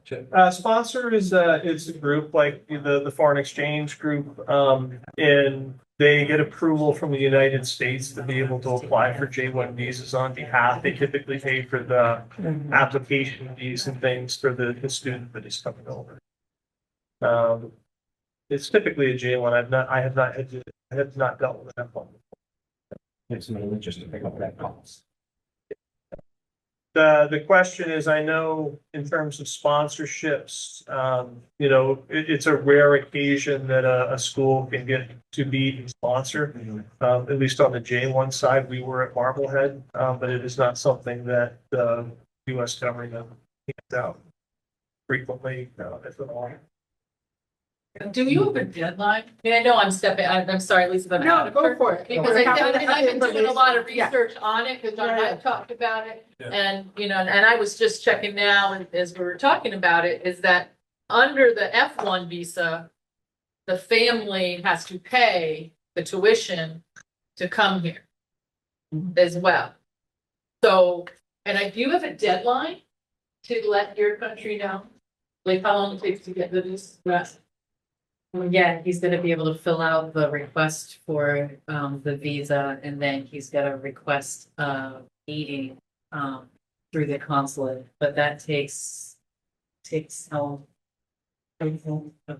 So he had to get an interview with the consulate, and he'd have to do that. And if it was not under a Y1 through EF again, the school would have to go through a process to become an approved school with an application fee and documentation, as well as I'd say a policy, because once you do this, this is not for one student. If we go through this process that we become like all the colleges in Vermont Academy, that any international student who chose could say to want to come to Green Mountain, and follow that. And I would love it to stay under JY because it's easy. And I don't know if we have the capacity to get a procedure and policy and approval in the time that they would need as a Y. Well, I think the J1 is the easiest way to go, and that would be a conversation with the consulate. They can probably set you up with another sponsor because the FS isn't going to be the only sponsor that would be and that's usually a pretty quick turnaround process. We used to put in the submissions ourselves at Marblehead, and we can hear back within 2 weeks usually. What was I this? wonder if Is that a sponsor that you're talking about, Marvel? Yeah, they were accepted it was a high school in Massachusetts. They were accepted as to be able to be a sponsor itself. But that might be the easiest way to do it. Is Rotary still accepting applicants? Do we know? Like, who would I talk to? Rotary is usually a good group. Rotary, yeah, I can send you that because Rotary is actually until maybe July 1, it's Jim Rumrell. But Vermont has a pretty strong Rotary. We had a student this year from Rotary. That may be O2, but that may be a way in that way that would be the sponsor. So let me send that to you when I go right back to my desk to start with that, because Let's actually, if possible, I would recommend to the board, if folks are willing, that at least under a J1 visa, if the board are willing to approve that, and then we can kind of figure out the process behind the scenes. Right, so tonight we could approve under a J1, and then If something it's changes. other people who are in charge of figuring out the J1 sponsorship, but if that happens, the family would know yes from us in terms of attendance. So this would be a motion. You got it, Jerry? I move to accept the exchange student for their senior year under the J1. I second, oh, sorry. Great, so that was moved by Jerry and seconded by Donovan and Katie. Any discussion? Just clarify the tuition is 22 this year, it's 23 next year. Not really the this, but Yeah, thank you. All in favor? Aye. Any opposed? Okay, He was just sitting there so long. yeah, no, I thank you for bringing that up. All happening, so all approved is when you can get the J1 visa, which we hope. Good luck. Yeah, you're fine. We'd love to have you here. Okay, that brings us to discussion of July training / intensive discussions.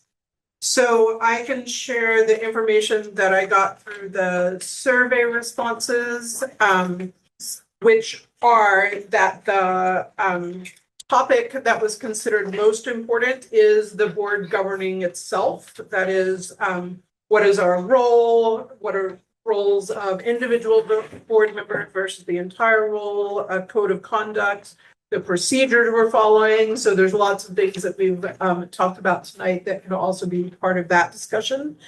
The second most urgent topic was described as these district goals. So what is it that we're wanting to direct the superintendent to focus on and get done over the kind of nearer term rather than meeting forever. The third most urgent topic was the Act 95.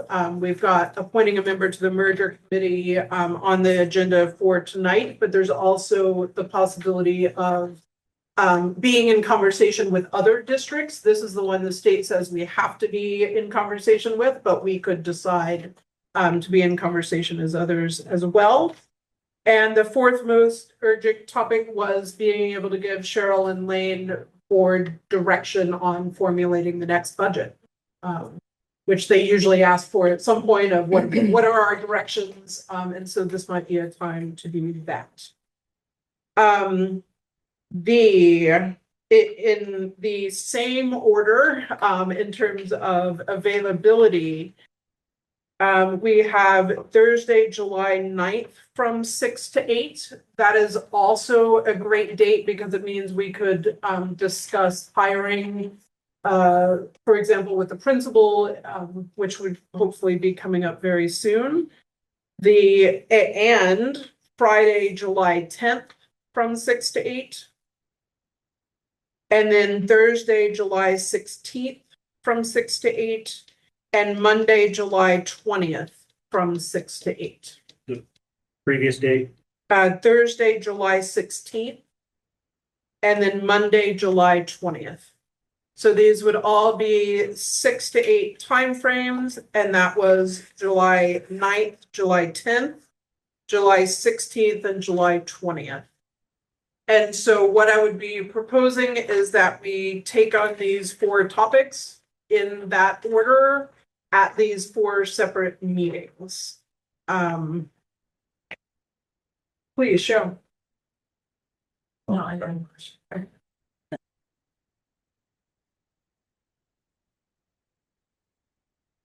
Thoughts and ideas? Friday night does not work. And I can do the other things. Okay. How many of those choices that you just gave are you looking to schedule for us? One in each of those 2-hour sessions. Okay. Is this just the board kind of discussing, or is there a thought that there's a trainer? I don't know if we have to get one. Yeah, If we've got the right time. I think these would be all board. That makes it easy. Yeah.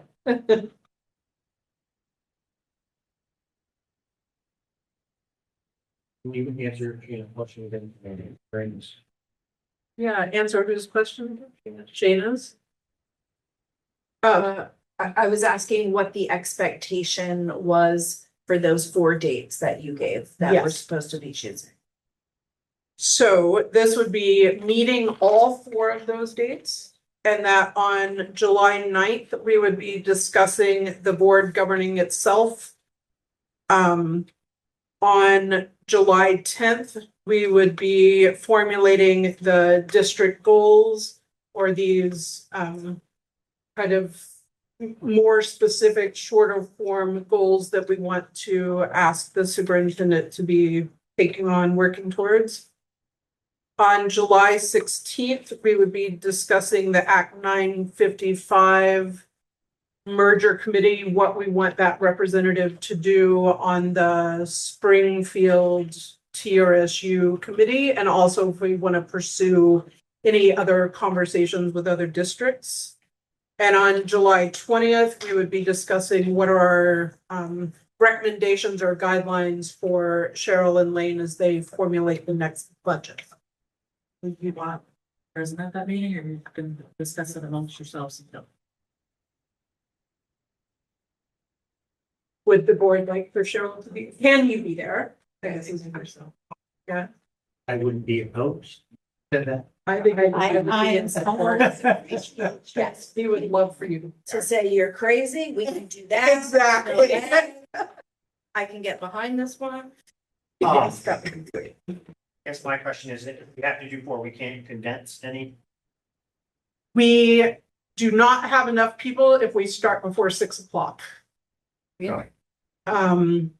So you know, maybe I think we potentially we could merge the Act 955 and budget. That's what I was thinking. Um, We would merge that one to be both on the 16th. yeah, I'm one of the, like, I work until 4, but I can leave early to make that accommodation. so potentially start like at 5. Even if you want to start at 4, so we're not here forever, I can leave early. I would do that. That would help things along. Do we need 4 hours for that? No, I don't think we do. That's not. Then we could So get I out think- there. Yeah. So I think we could potentially do it just in a couple of hours. Yeah. On the 16th, I need to leave by 7:30, because I have a lunch shift. Okay. Or possibly. I put in that I could do it if my boss needed me, so. So it sounds like on Thursday, July 16th, we could potentially do 5 to 7:30. Maybe it won't even go that late. And do both the Act 955 discussion and the budget recommendation discussion. Does that also work for you, Cheryl? Great. And then we skip the 20th. And no 20th. Yeah, a whole bonus week. You're welcome. That's great. Thank you, Jerry.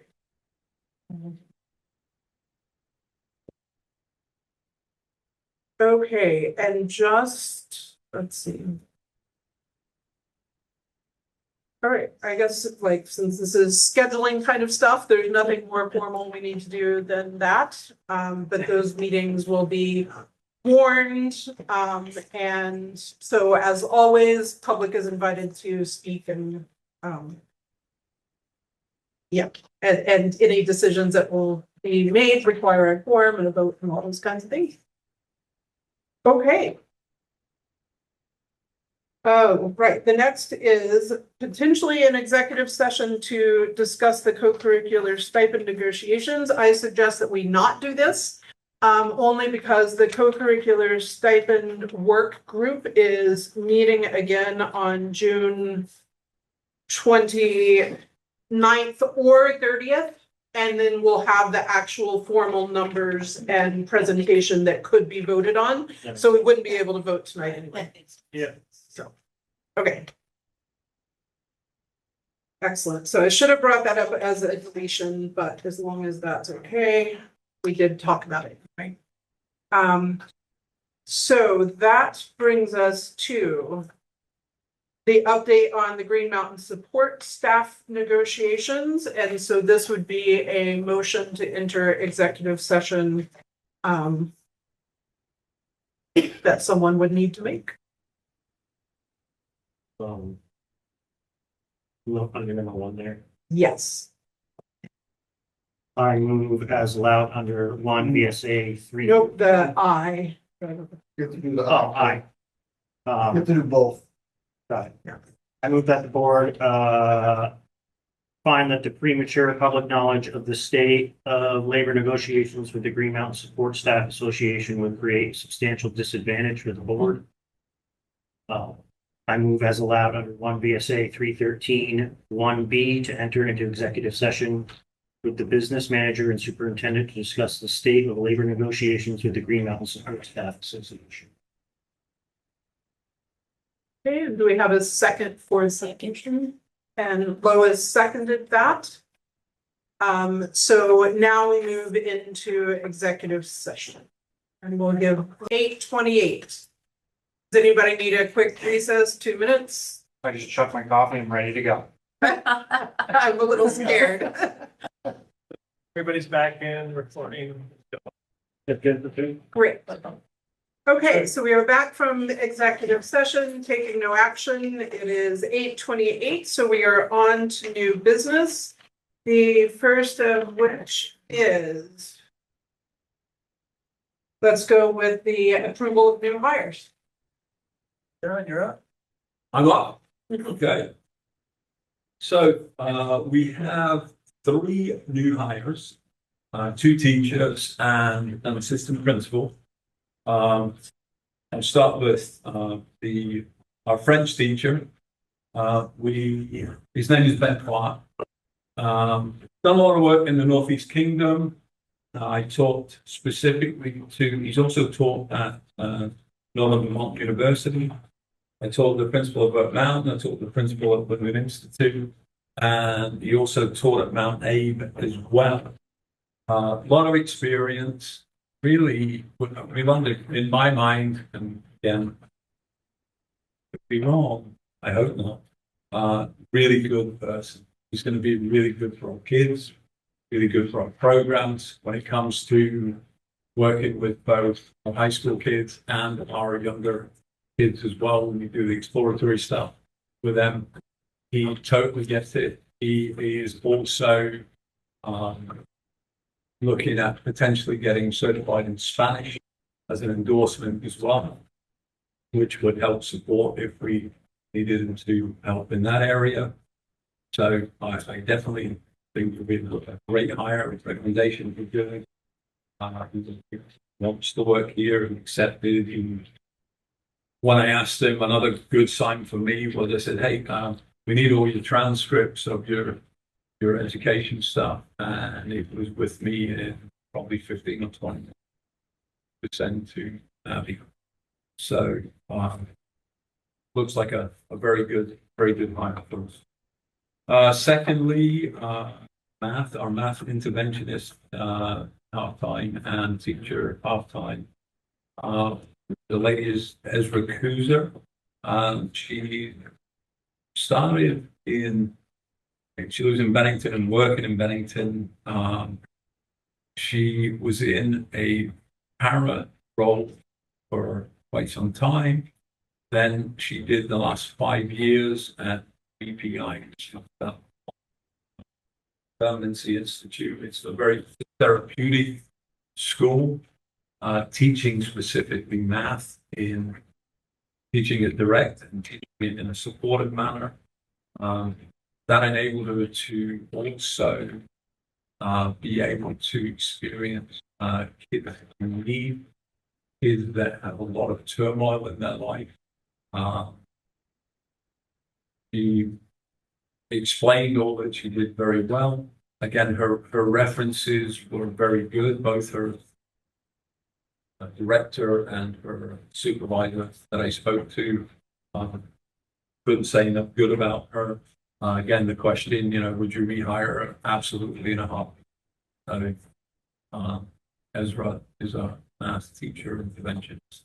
She did come in as well and met with our co-heads of the math department, spent last Thursday with them, having a lot of discussions about what her role might be, what it might look like. They said they love her and said that she actually endlessly asked questions around what her job and her role would be and what they expected of her. So they enjoyed that as well. And lastly, our assistant principal moving to that model. Mike, we had 3 interviews. We did a fairly healthy committee on that one. I know Jerry was on that committee. We had board, we had community representative. We put out to all the teachers. We had 3 teachers on the committee.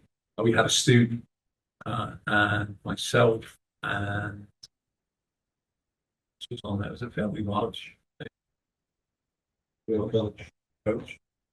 Yes. Oh yeah.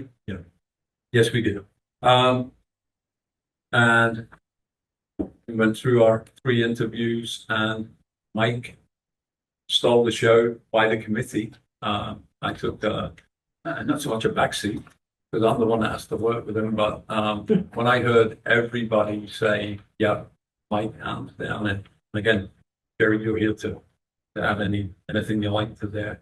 I think it's a very good move for us and a very good move for the school. And it's going to be great for students.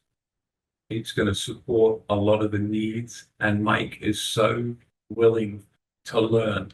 The amount of conversations I've had with him in a short time, as well as when he was, when he is in his other role or his role that he's coming from. Mike was part of our leadership team. He took interest in a lot. grading curriculum. He did all the ICBE, well, did half, 2/3 of the ICBE training. State curriculum alignment. I think it's a very good man. I highly recommend it, like it's been an integral part of the culture, not just during the school, but even after. So next year. I don't think you could ask for a better person. I think, Cheryl kind of said it best, is the biggest concern is the loss from his current role.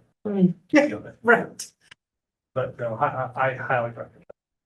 For me, in the interview process, there was 3 candidates.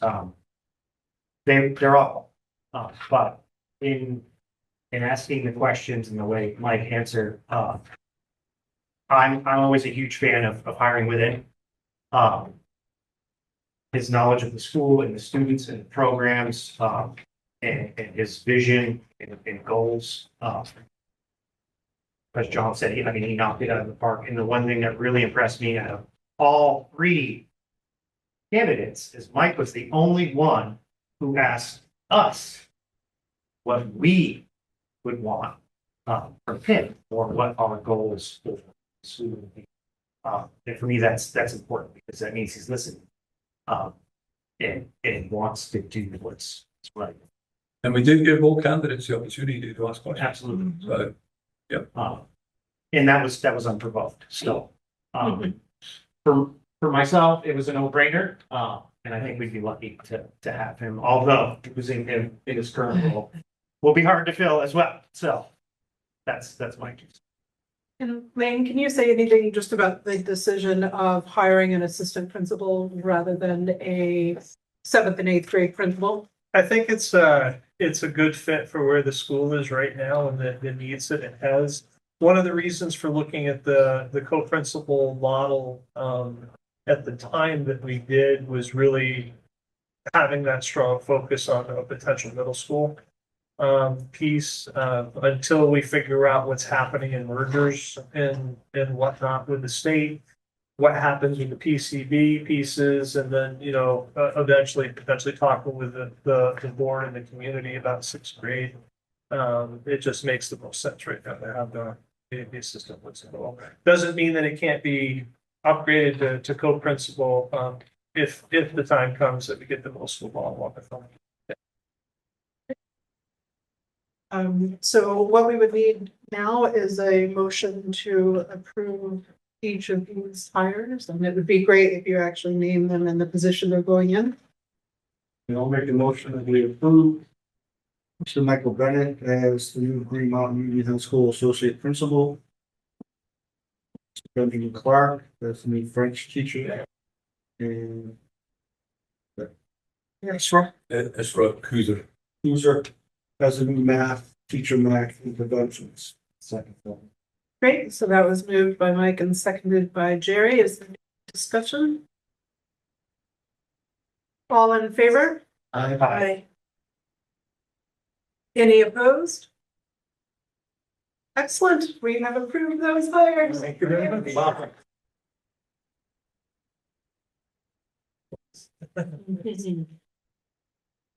Okay, that brings us to approval of the tax anticipation note for FY 27. So we do every year, and we do it in part because of the way we get taxes. Every town has the collection a little bit different. Cavendish is 4 times a year, Andover's twice a year, Baltimore's once a year. Preston's 4 times a year, isn't it? Or no, they're once a year. So we get the money differently. So it gives us the opportunity over the summer to be able to pay bills without having to worry about the prices coming in. And then once the tax comes in, we can pay back. We only pay interest on what we borrow. So this year I'm asking for $2 million out of 1%. So for folks that aren't aware of how the finances work in Vermont, their financial year starts July 1st. We typically do not get tax revenue until September or October for the first time. So we have no way to pay bills in that interim time because of how the state is set things up. And so this is to be able to borrow money to cover that. So I would ask for a motion to approve the tax anticipation note of $2 million and ask that, the board, how do I word that? That the board allow the chair to sign on behalf of the board. I'll make that motion. Okay, so Mike moves to approve the tax anticipation note of $2 million for FY 27 and allow me as the chair to sign on behalf of the board for that. Second. And Lois seconds. Any discussion? All in favor? Aye. Any opposed? Okay, So I need to sign this before I vote. okay. Thank you. All right, next order of business is an appointment of school board member or members to serve on the merger study group. So would you like to tell us about the study group? So H 955, it was approved by the House, was approved by the Senate. I double checked to see if the governor had signed off on it. It is expected that he will. But he has not as of yet. He got it on his desk on the 12th, I believe. The problem with the bill is that it moves extremely quickly. And so the board here would have to have a member assigned to that merger committee by September 15th, and your September meeting is until the 7th. So in anticipation of that, it might be worthwhile to assign a member or two to the merger study committee. So one of the requirements under this is that every district goes through this process of evaluating whether it wants to merge with other districts. At the end of that study, that would go out to a vote in the March vote to everybody in the town, and they could say, yes, we want to merge with what the board recommends, or we're going to take the board's recommendation that we not merge. And then the results of that vote are what stand.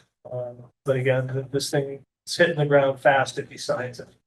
So I think they have to have their first merger meeting by like October 15th or something like that. So they're not messing around. Mike? If I read it correctly, it said that it could be a board member or the superintendent. That's for the CISA. Okay. So they have, Different things. Yeah. Okay. And we did already appoint you as the season representative, right? yeah, it kind of makes the most sense because the superintendent of the biggest district which will be Springfield for us, is the one that's supposed to kind of run and organize those meetings. Right. And this is really about, sharing resources and coordinating resources and special education and curriculum and things like that. Doesn't mean a board member can't take it, but do you really want that, Bergie? Yeah, we're quite happy with your doing that.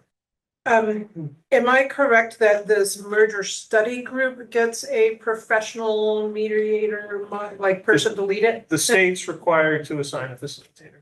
Facility. State facilitator.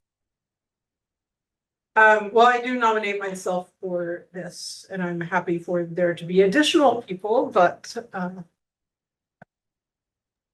Given the Do you want a second? okay. Is that even a thing? For nominations, but yes, thank you. It's seconded if we need it. given the time, if the governor sends. How many times are you meeting? How quickly? What things do we know? Yeah, the only thing I know about it is from the Chester Telegraph article about it. Right. And it's run by the AOA. Good luck. And it is. Sherry, to answer your question, they're still kind of figuring out what they want it to look like. It's still Right. being developed.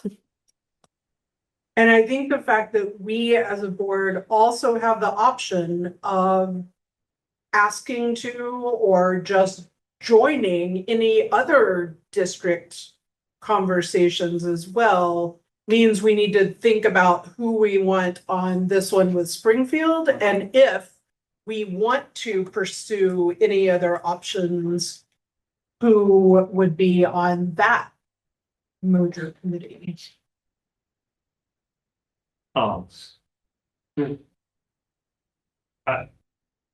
My question would be, could someone else from this board jump on at a later? And there's nothing that I saw. The only trouble is that information tends To get caught up, yeah. to accumulate. Schedule wise, I'm interested, but I just don't know enough about what, when, where, why. I'll volunteer for the moment. I'll go to the. Great. Great. Or be like old time. I wonder if these meetings will be open meetings. Right. I think they would have, good question. I think they would have to be. So I think many of us could probably also just attend to stay informed, you know? And Jerry, should we even put you in there as an alternate? And that way it would be really easy at any point for you to.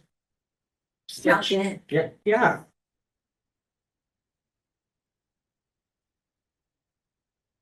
So what we have now are nominations for Lois and Lisa to serve on the merger study group.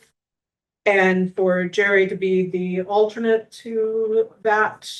And then we will report back, let you know hopefully what this meeting is, and what the group is, and we can always change along the way if we need to. So the motion to be made would be to appoint those people. Okay. I'd like to make a motion to appoint Lisa and Lois to the 955 merger committee with Jerry as an alternate. I'll second it. And Lois has seconded that. Is there any discussion? And all in favor? Aye. Any opposed? Okay. All right, since we didn't specify exactly where to put these other pieces, I'm gonna move to new business, set a date for hearing the Teachers Association grievance against the board. So Lane, can I hand that over to explain what that is and what we need to do?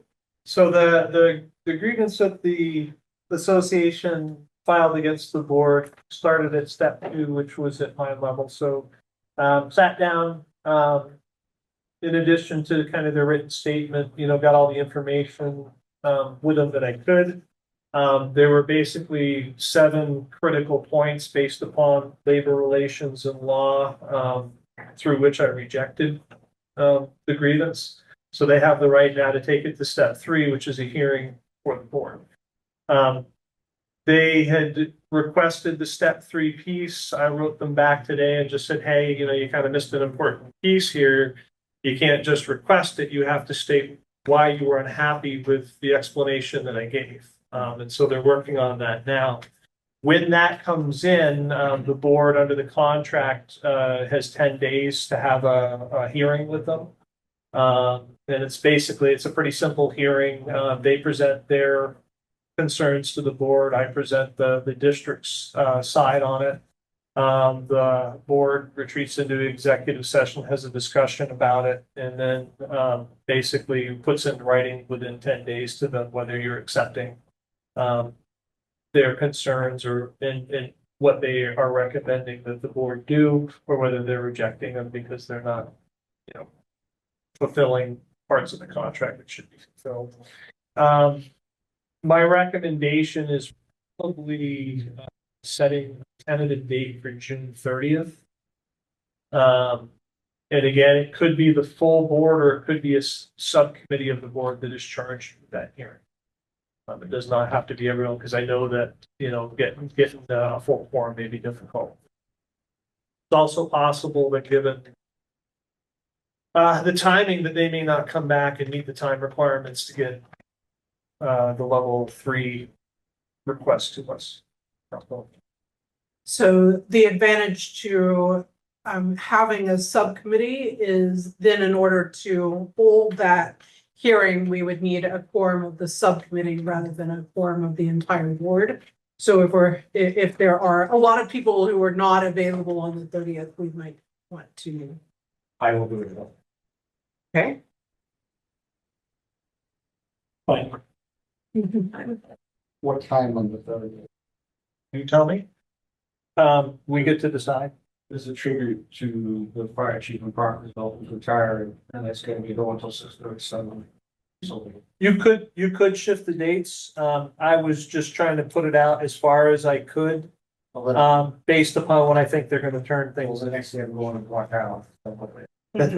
We could propose the 29th. I'm working the 29th at 8 o'clock, so like, I'm just saying, it depends on when you wanna have it. If we go post 4th of July? Or is that too far? Depends when they turn stuff in. It's 10 working days, so you know, the fourth. You can have a subcommittee, I don't say. Right. Could we potentially go as early still do it, as? Oh, no, I'm sorry, I could do 29. You do what? I could do the 29. But that's in the time frame.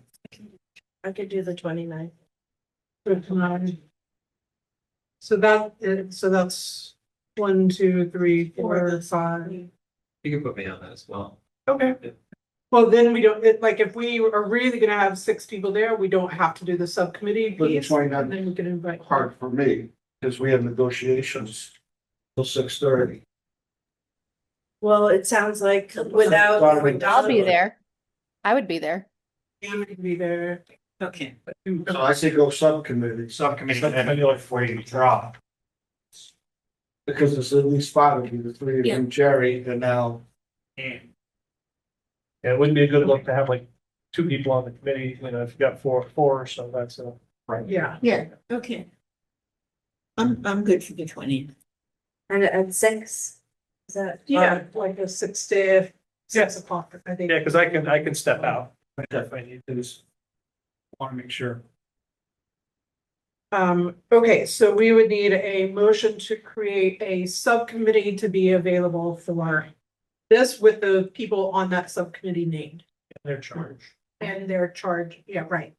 Why don't we do 1 to create the subcommittee and then a second to appoint people to it?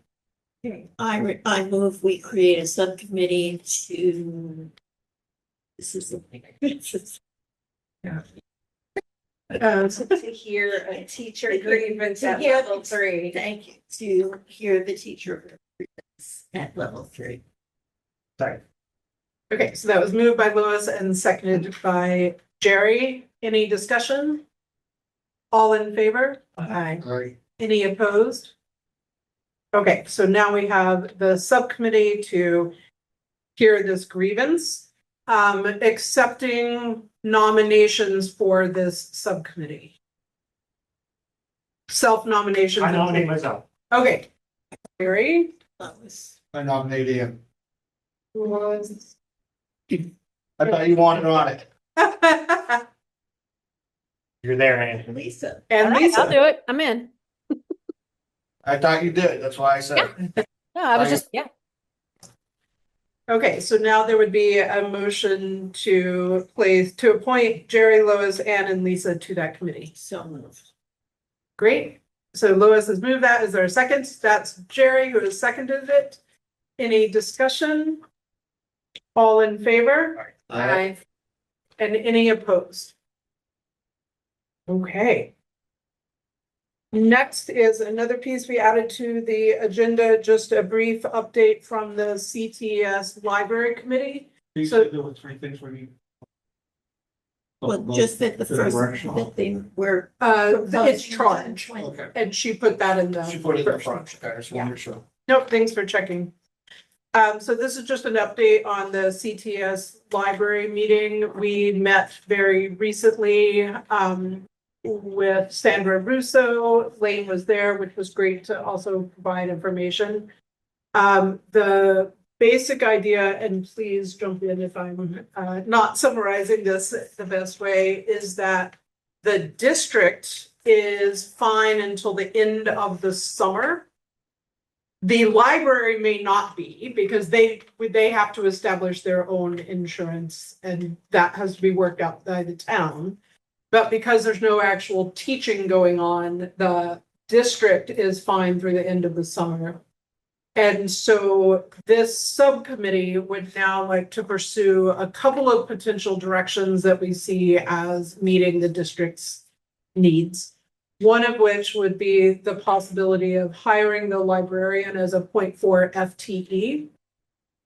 So there would need to be some agreements between the library board that this is the same person and what would happen with her insurance. And of course, she would need to accept the position and it would, but it takes care of all of those other pieces. She's qualified, she's amazing, and she does great things with the students. The second possibility would be to really cost out all of the pieces in terms of what it would take for the librarian to have individual insurance for the, for the substitutes, for all the kind of pieces, such that the service that the library board is offering the district is a encapsulated contract where they have to provide things like insurance for her in case she does something horrible or those kinds of pieces. Both of those things in the end are going to cost the district more, but the alternative is to leave it in this kind of, well, it's kind of okay, and we're just hoping nothing happens. And so we would be requesting from the board that that subcommittee gets to ask questions and try to figure out which of those are viable options and then make a proposal to. And I think some of the other pieces to it are, I still don't know if there's proper insurance for our children and our educators to be using the building. And there must be somebody in the central office who can call BizBit or the VL, whatever the other place is. I mean, a certificate of insurance, either have one or you don't. I don't know that Sandra might be the best person to be seeking that information because that's a hard stop if there's no liability insurance. The other thing is that library is wonderful. I attend events there. My son did all his volunteer hours for this school in that building. And the TRSU is partly funding a municipal business or nonprofit, but the cost of a town library. And it's a very hazy area, and it should not be the responsibility of people in Baltimore and Andover and Chester to pay for the town library in another town. The costing out where we need Hammond Magic is, what could we consider about contracted service or leasing the land and cost sharing maintenance, and there's a lot in there, and it's costing taxpayers money, and we have to be prudent and responsible with that money. But it's only costing the taxpayer money when it's specifically for the school. No, it's Library not. closes. No, it's not. All the time. Well, the district is only paying for the 2 days. No. It's the 4,200. We're paying their heat, we're paying their repairs, that's 24/7 year round. Property. Property upkeep. Yeah, that maintenance. shouldn't be. And now they're asking if the heat system goes, that we pay for that too, because it starts in the school building. So this is like a really big thing. Bigger fan of the contracted services than. And it needs a very deep dive about like, what are all the things, what's the actual usage? Because before we further entangle ourselves and assume more liability, and I think we need the public in our towns to really understand this, because to put forth a budget that we're going to start creating with this just kind of in there and people not knowing, I feel very uncomfortable with. Yeah, I think that makes a lot of sense. I think for the actual service that's provided, the 42,000 is actually still really low. And where the confusion comes in is, in the past, people have gone along with, well, yep, they didn't give raises the way the school did, and so it's fine if the school pays a little of this and we pay a little, but it's all underdefined, and so we don't know where the money is. So I completely agree. It makes sense to work all of that out and know where the money is. Clarity is important. I also think it will be more expensive. Yes, it will. And, you know, we're in a different financial place. ESSER money's gone. And financial reality now is different. Who knows what's going to happen with education finance, you know, in the coming years with the AOE. So we have to make sure that what's happening in our classrooms on a day-to-day basis and with appropriate library access is like very clear and well defined before we say, yes, we're going to fund that. Yeah. That's our update. And the librarian and the library, as you already said, are great. Wonderful, including wonderful community as places. teacher. So, It's a shame that it got into this, yes. you know. I think a lot of it was goodwill, you know, Yeah. it was a very minimal agreement just because of the goodwill, which is great. Sure. And a lot of this is, you know, from my perspective is Lisa's correct that, right, if you've got money going to all these places, if you focus in on the true value of the librarian and pay for that, then this piece becomes not an issue. And the services are, you know, I costed it out a year ago, the services that she's providing, you know, if you take, you know, health insurance and stuff into account, you know, she certainly is not above what our teachers are making. Probably deserves a little bit of a boost. Sorry to make you twitch again, Cheryl. He hates me. This is a tough one, just because there's so many shared things that happen. Right. You know, our custodians bring it. Right. What do you do for it? You know. Contracted service. Yes. Tough one. It is. And it is actually the town and why am I blanking on his name? Rick Chambers, who is on working out the insurance piece, and he will do a good job. And I was impressed, when he went through the process, he was spot on. Yes, to happen. Okay, we'll go to the next issue that we added, which is the last one of those, which is the request for longitudinal math and latency proficiency data. And this is something we would need to vote on, so it's coming from the board, but I'll hand it over to you, Shayna, for specifying what. Yeah, sure. I really appreciate in all the reports, there's a plethora of data that we get from Lane and from Cheryl and the superintendents, principals rather. And then, you know, Louisa gave a presentation.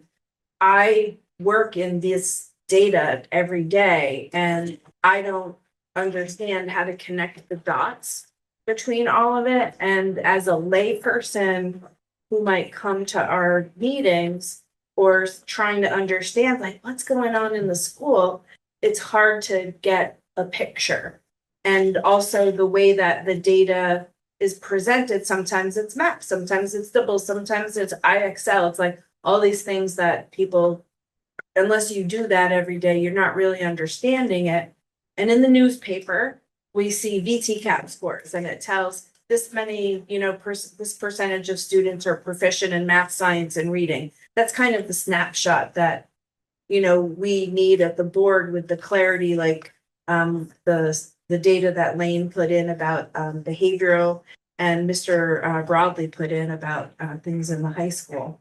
So I thought it would be good for us to have a snapshot across several years of math proficiency and reading proficiency across the grades in schools so that we could see what that really looks like and where our kids are. Using which assessment?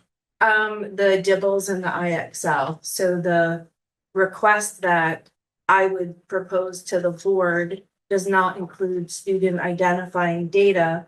I understand in some of the schools, the classes might be smaller than the allowed end. So it could just be, you know, black out that class and those 3 or 4 students, whatever it is. Just so Louisa does a quarterly, just because of when the testing happens and usually has that, she's up to a 3-year trend right now for those.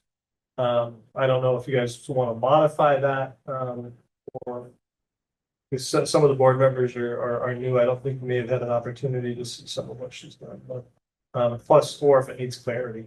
But I don't know if that already kind of satisfies that, or if there is more specificity. Well, the things she presented were not really proficiency graphs or tables. They mixed up different cohorts of students and put them in groups of 2 standard deviations from the mean, 1 standard deviation from the mean. Nothing that, I mean, and I'll ask all of you, did you understand anything? And I have a lot of trouble understanding her data, when she presents your data. And I did this for a living. So I can't even imagine how others are feeling. yeah, and you know, when I, like look at people, you couldn't read it, even when it was presented on the screen. If you could see it and read it, we want the voters and the taxpayers to know, like, what's the result of all this? Kids are succeeding. Right. How well they're succeeding. It's gotta be simplified in a way that is easier to. Yeah. So Has to be profic- accessible. sorry about that. Proficiency specifically in the by grade. I actually made a list of the actual reports from Dibbles and IXL. I can, if you want me to say it out loud, it will sound like gibberish to people, but I can just email it to you too. No, that works. And actually, that's even easier because if it's the system is just spitting it out. Yeah. Yeah. You just toggle some drop down menus. But what I would be asking for is, I think I heard you say that you have a 3-year span. So, whatever's in there, whether it's 3 years or 5 years, basically looking at, here's the proficiency for literacy over these years in schools by grades, and the same thing for math.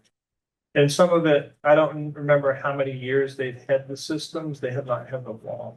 So that's what the reason. May not be a longer range. That's But, better than but it's nothing. And then it's all one measure that we can. And Shana, you said Dibbles and IXL, right? Dibbles and IXL, and the other thing I'd love to see, because I can't find them on the district drive, I'd love to see all the state SIP plans from each building. I read in the, Emma Bastola's report about her SIP goals that were met. I'd love to see those from the other buildings. I only found 3 in the drive, but 1 was empty, only 1 was filled. Yeah, I can take a look. Yeah, That thank may- you. That may be part of the website work you want to. Because I think it would be great for not only us to know, but for, people who are interested in what's going on in the schools, because there have been some really amazing accomplishments of some of those SIP goals that people might not know about. Shana, where does that leave the MAPS testing? That's for? I don't know. I mean, people are welcome to ask for the maps. The reason I asked for the Dibbles is because it distills it down into the most essential pieces of reading. And the other thing, when you think about where do you get the most bang for your buck, like, sorry, guys. where are the holes and the gaps, and where are the successes? Is Dibbles specifically elementary? It's K through 6. Okay. But it's actually K through 8. But if you have students who are not on grade level, you might have older students maybe, but generally K through 8. And IXL, I think, is being used can't remember what you said. It goes all. And then the IXL is usually the screener and also has a learning program that's associated with it. Dibbles tends to be the finer detail. So yeah, we identify there's a problem here, but now we want to get specific about what it is.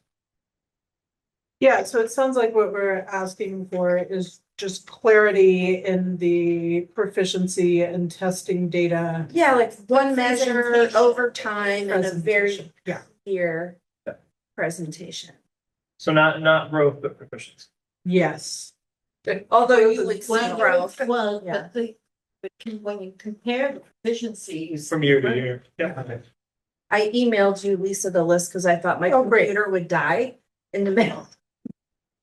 Yes. Well, and I'm assuming when we talk about in terms of making it accessible for, like what you've said, layperson, different graphs, different way of presenting that information. Where does that come from? I mean, Is that in the reporting of it, or? maybe we discuss it as a board. I think it's interesting to have a conversation about, rather than just like here's my presentation, like to really dig into it and look at, the successes our kids are having and, where growth is happening and where Luisa's and Lane and all his team, their efforts, like, oh, here's what we're, doing here. This is why we're asking for 100,000. Exactly. Because we got this weak Exactly. spot right here and Right. we can't fix it without that. Right, resource. because I saw in this report, the proficiency in math went up to 70%. That is significant in the state of Vermont. Yes. So Shayna, I'm assuming because this would have to have a motion, right? Is there, or? This is. No. Yeah, so I can think if we you can want. be. But we should. But I just want to ask Shannon before that, like, would it make sense to do like what you were saying, the Dibbles and then the IXL and MAP score, or is that just like, no, let's not worry about that? Is that overkill, Lane? I mean, maps is kind of what indicates how you might do on VT cap. Yeah, why not just use VT cap? VT cap is a poor assessment just because it's not really tied to what the minimal that the state expects you to teach. They're actually dumping it. They're working right now on a new assessment. So. Yeah, so I think in terms of the motion, we can be a lot more general, that what we're asking for is clarity in presentation of the proficiency and testing I mean, data. The data that use should be timely. A lot of standardized testing is not always timely.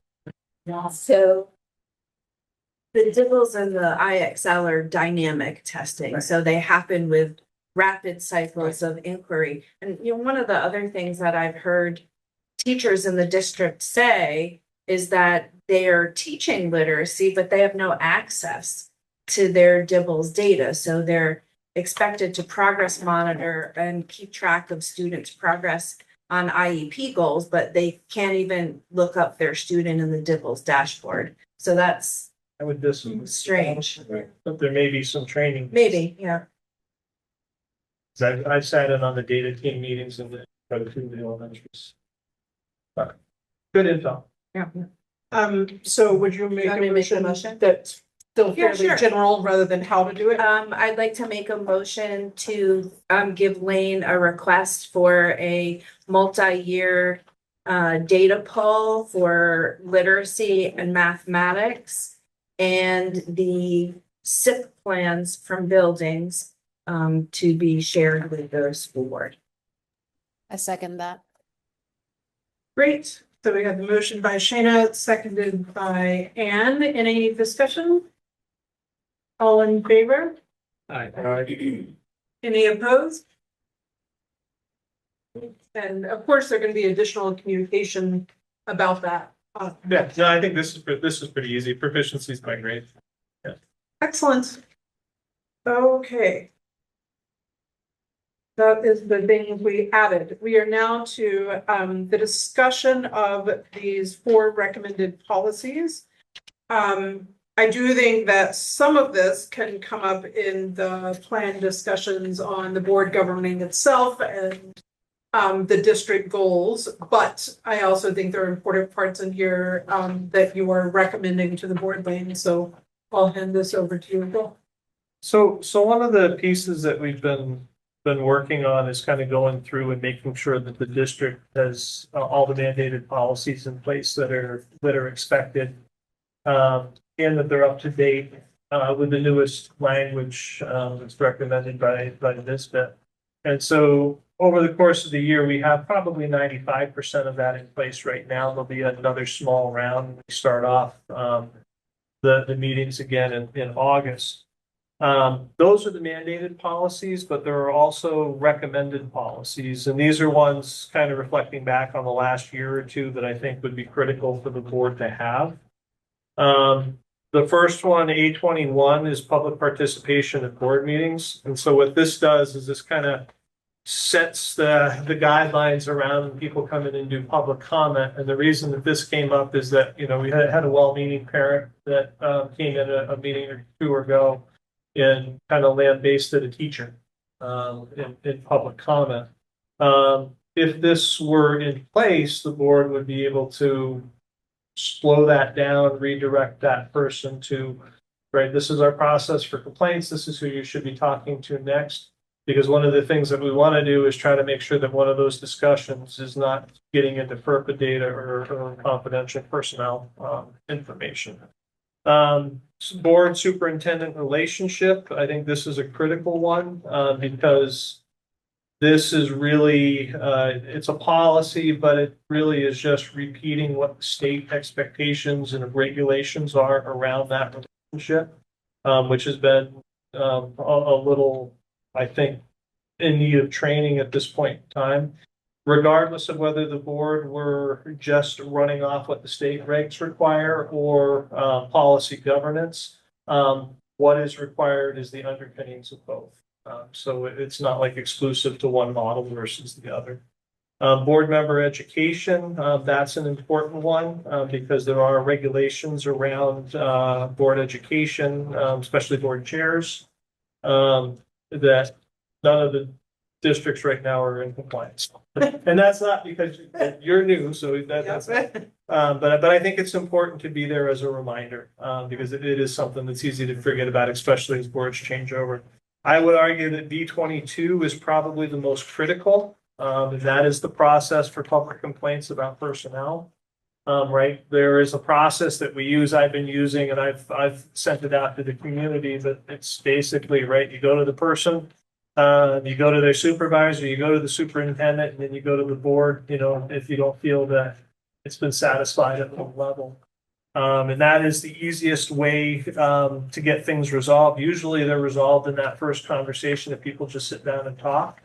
But it's about relationship building, right? If somebody's got a real issue and jumps over three steps along the way and goes to the board and the information they're projecting is not correct, that damages relationships really, really quickly. The other part, and this kind of goes a little bit to would be 22, goes to kind of like the grievance the board is experiencing. If that policy were in place, you wouldn't have that grievance rate. Because when staff members interact in terms of complaint, right now, we have that defined in the contract, how that is supposed to work. And if they act outside of that, that's a problem. That's a violation on their part. So we have a very formalized way for them to resolve. But we also should have a procedure like this that's board policy, because it pretty much mimics that same process in a more informal way. And once you provided those two things, when somebody does something like sends that broadband email to the board before going to the supervisor, right, where the problem could actually probably have been solved that day, we would be where we're at in this. And we can hold folks accountable for, hey, this is the process, this is what you got to follow.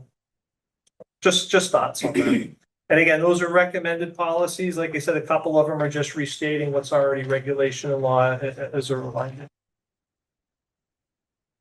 Yeah, so I don't think we have anything to do with that tonight. Some of these do fit really well into the bigger discussions, so we could bring them up then, and then if we're agreeing to move forward with these, we could look at a first read in August, I guess. Yep. We used to have a policy committee that did this work and then brought the policies to the board. It was a TRSU policy committee. Yeah. I was on it for a while. Yeah, I was on it for a little while. Anyway, okay, I just thought I'd mention that we used to do the work ahead of time. and Right. Present it to. Yes. I don't know if that's a better way to do it. But it's up to you, these are mandated policy. No, well, these, I don't know if what you were working on was on the mandated or on Both. specific to It would be here. both. It was looking at language and adjusting it to fit what we felt was more just a little bit of language changes that just made it more kind of personally acceptable for I. It was just something that we did. Yeah. I'm just No, bringing it up. and that would be a board prerogative. Like a much more efficient way to do it, like start at TRSU, hey, you two other boards, what do you say? We're done. I mean, we would, if there were people from both boards. Right. Because they're already there, yeah. Anyway. Yeah, so that's Something something we to can think take to TRSU. Anne, please. And I'm not saying this is what I think, but I do know that one of the things, one of the things I learned in my VSBA training was that we're encouraged to try to limit going into too many committees for things because it can sometimes, well, it can just lead to feelings like things aren't as transparent or things are happening that aren't, out front. So again, I don't have a preference either way, but that might be why there's not as many committees or that committee anymore. I don't know. Sense. Thank you. Okay, I think that brings us to our public comment. Andy, are you? No? Okay, do we have anyone online comment? Always they need your signature as well. I'm moving to adjourn. You can do that. Is there a second? Yes. And Lois, so Jerry moved to adjourn, Lois seconded, all in favor? Aye.